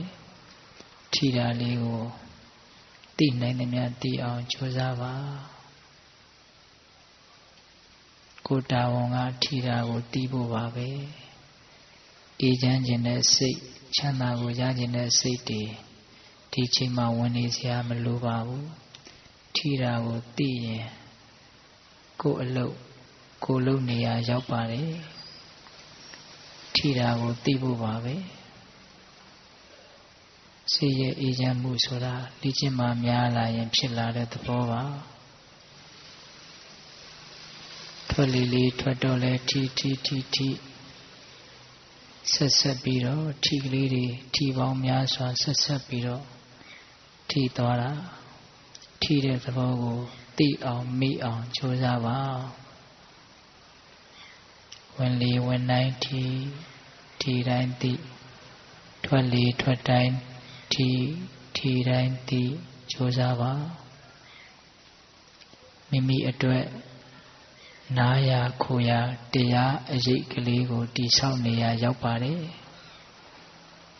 သူများရဲ့အရေးကိုသွားခိုလို့မရပါဘူးကိုယ်အရေးမှကိုခိုလို့ရတာပါသူများအိမ်ကိုသွားနေလို့မရပါဘူးကိုယ်အိမ်ရှိမှကိုယ်အတွက်လုံလုံခြုံခြုံနေလို့ရတာလောကရန်တရားတွေနဲ့တွေ့တဲ့အခါပူလောင်စရာတွေနဲ့တွေ့တဲ့အခါ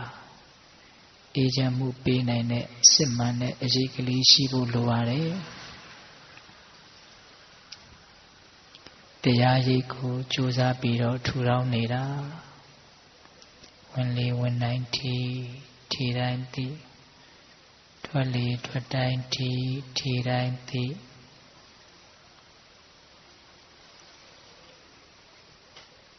မြတ်စွာဘုရားကိုအမြတ်ဆုံးပူဇော်ခြင်းဖြင့်ပူဇော်နေတာ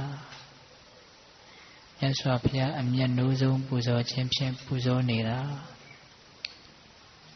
ဝင်လေဝင်တိုင်းထီတိုင်းသိအောင်ကြိုးစားထွက်လေထွက်တိုင်းထီတိုင်းသိအောင်ကြိုးစားပါ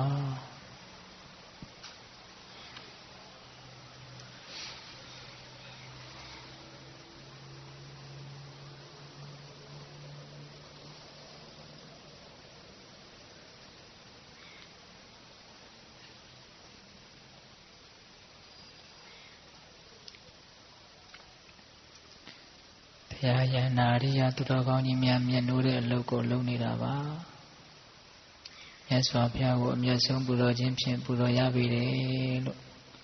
ဝမ်းမြောက်ဝမ်းသာစိတ်ဖြင့်ဝင်လေဝင်တိုင်းထီတိုင်းသိထွက်လေထွက်တိုင်းထီတိုင်းသိအောင်ကြိုးစားပါ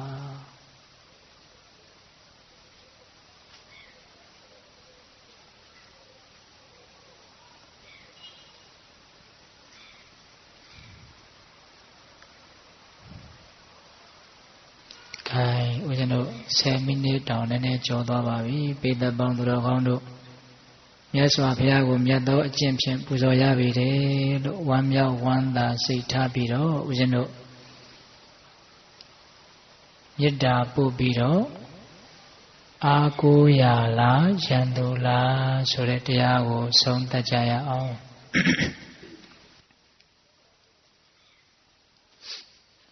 ဘဝတုသဗ္ဗမင်္ဂလရက္ခန္တုသဗ္ဗဒေဝတာသဗ္ဗဗုဒ္ဓ ानु ဘာဝေနတရာဒုက္ခိဘဝန္တုတိ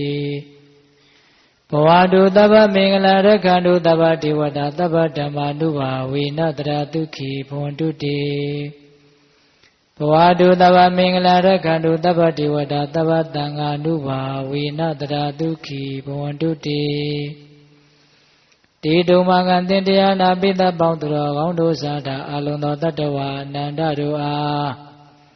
သဗ္ဗမင်္ဂလလောကီလောကုတ္တရာကောင်းဆိုသမျှမင်္ဂလာဝဝတိဘဝတုကောင်းစွာမသွေဖြစ်တော်မူကြပါစေတည်းတေတုမကံသင်တရားနာပိသပေါင်းသူတော်ကောင်းတို့သာတာအလုံးသောတတ္တဝါအနန္တတို့အား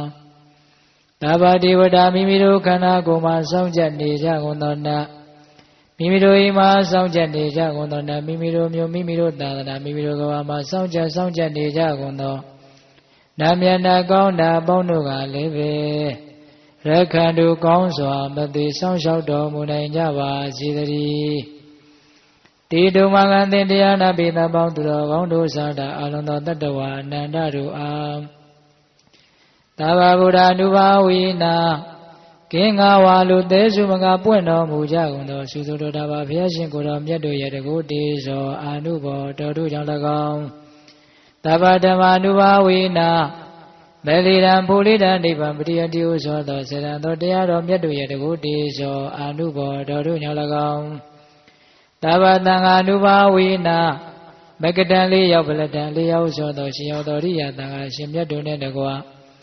သီလဂုဏ်သမာဓိဂုဏ်ပညာဂုဏ်တို့နဲ့ပြည့်စုံတော်မူရတဲ့သမုဒိသံဃာရှင်ကောင်းရှင်မြတ်ပေါင်းတို့ရဲ့တကုတေဇောအာနုဘောတော်တို့ကြောင့်၎င်းတရားနေရောညပါဘေခမဆိုင်ချိန်ရှိတိုင်း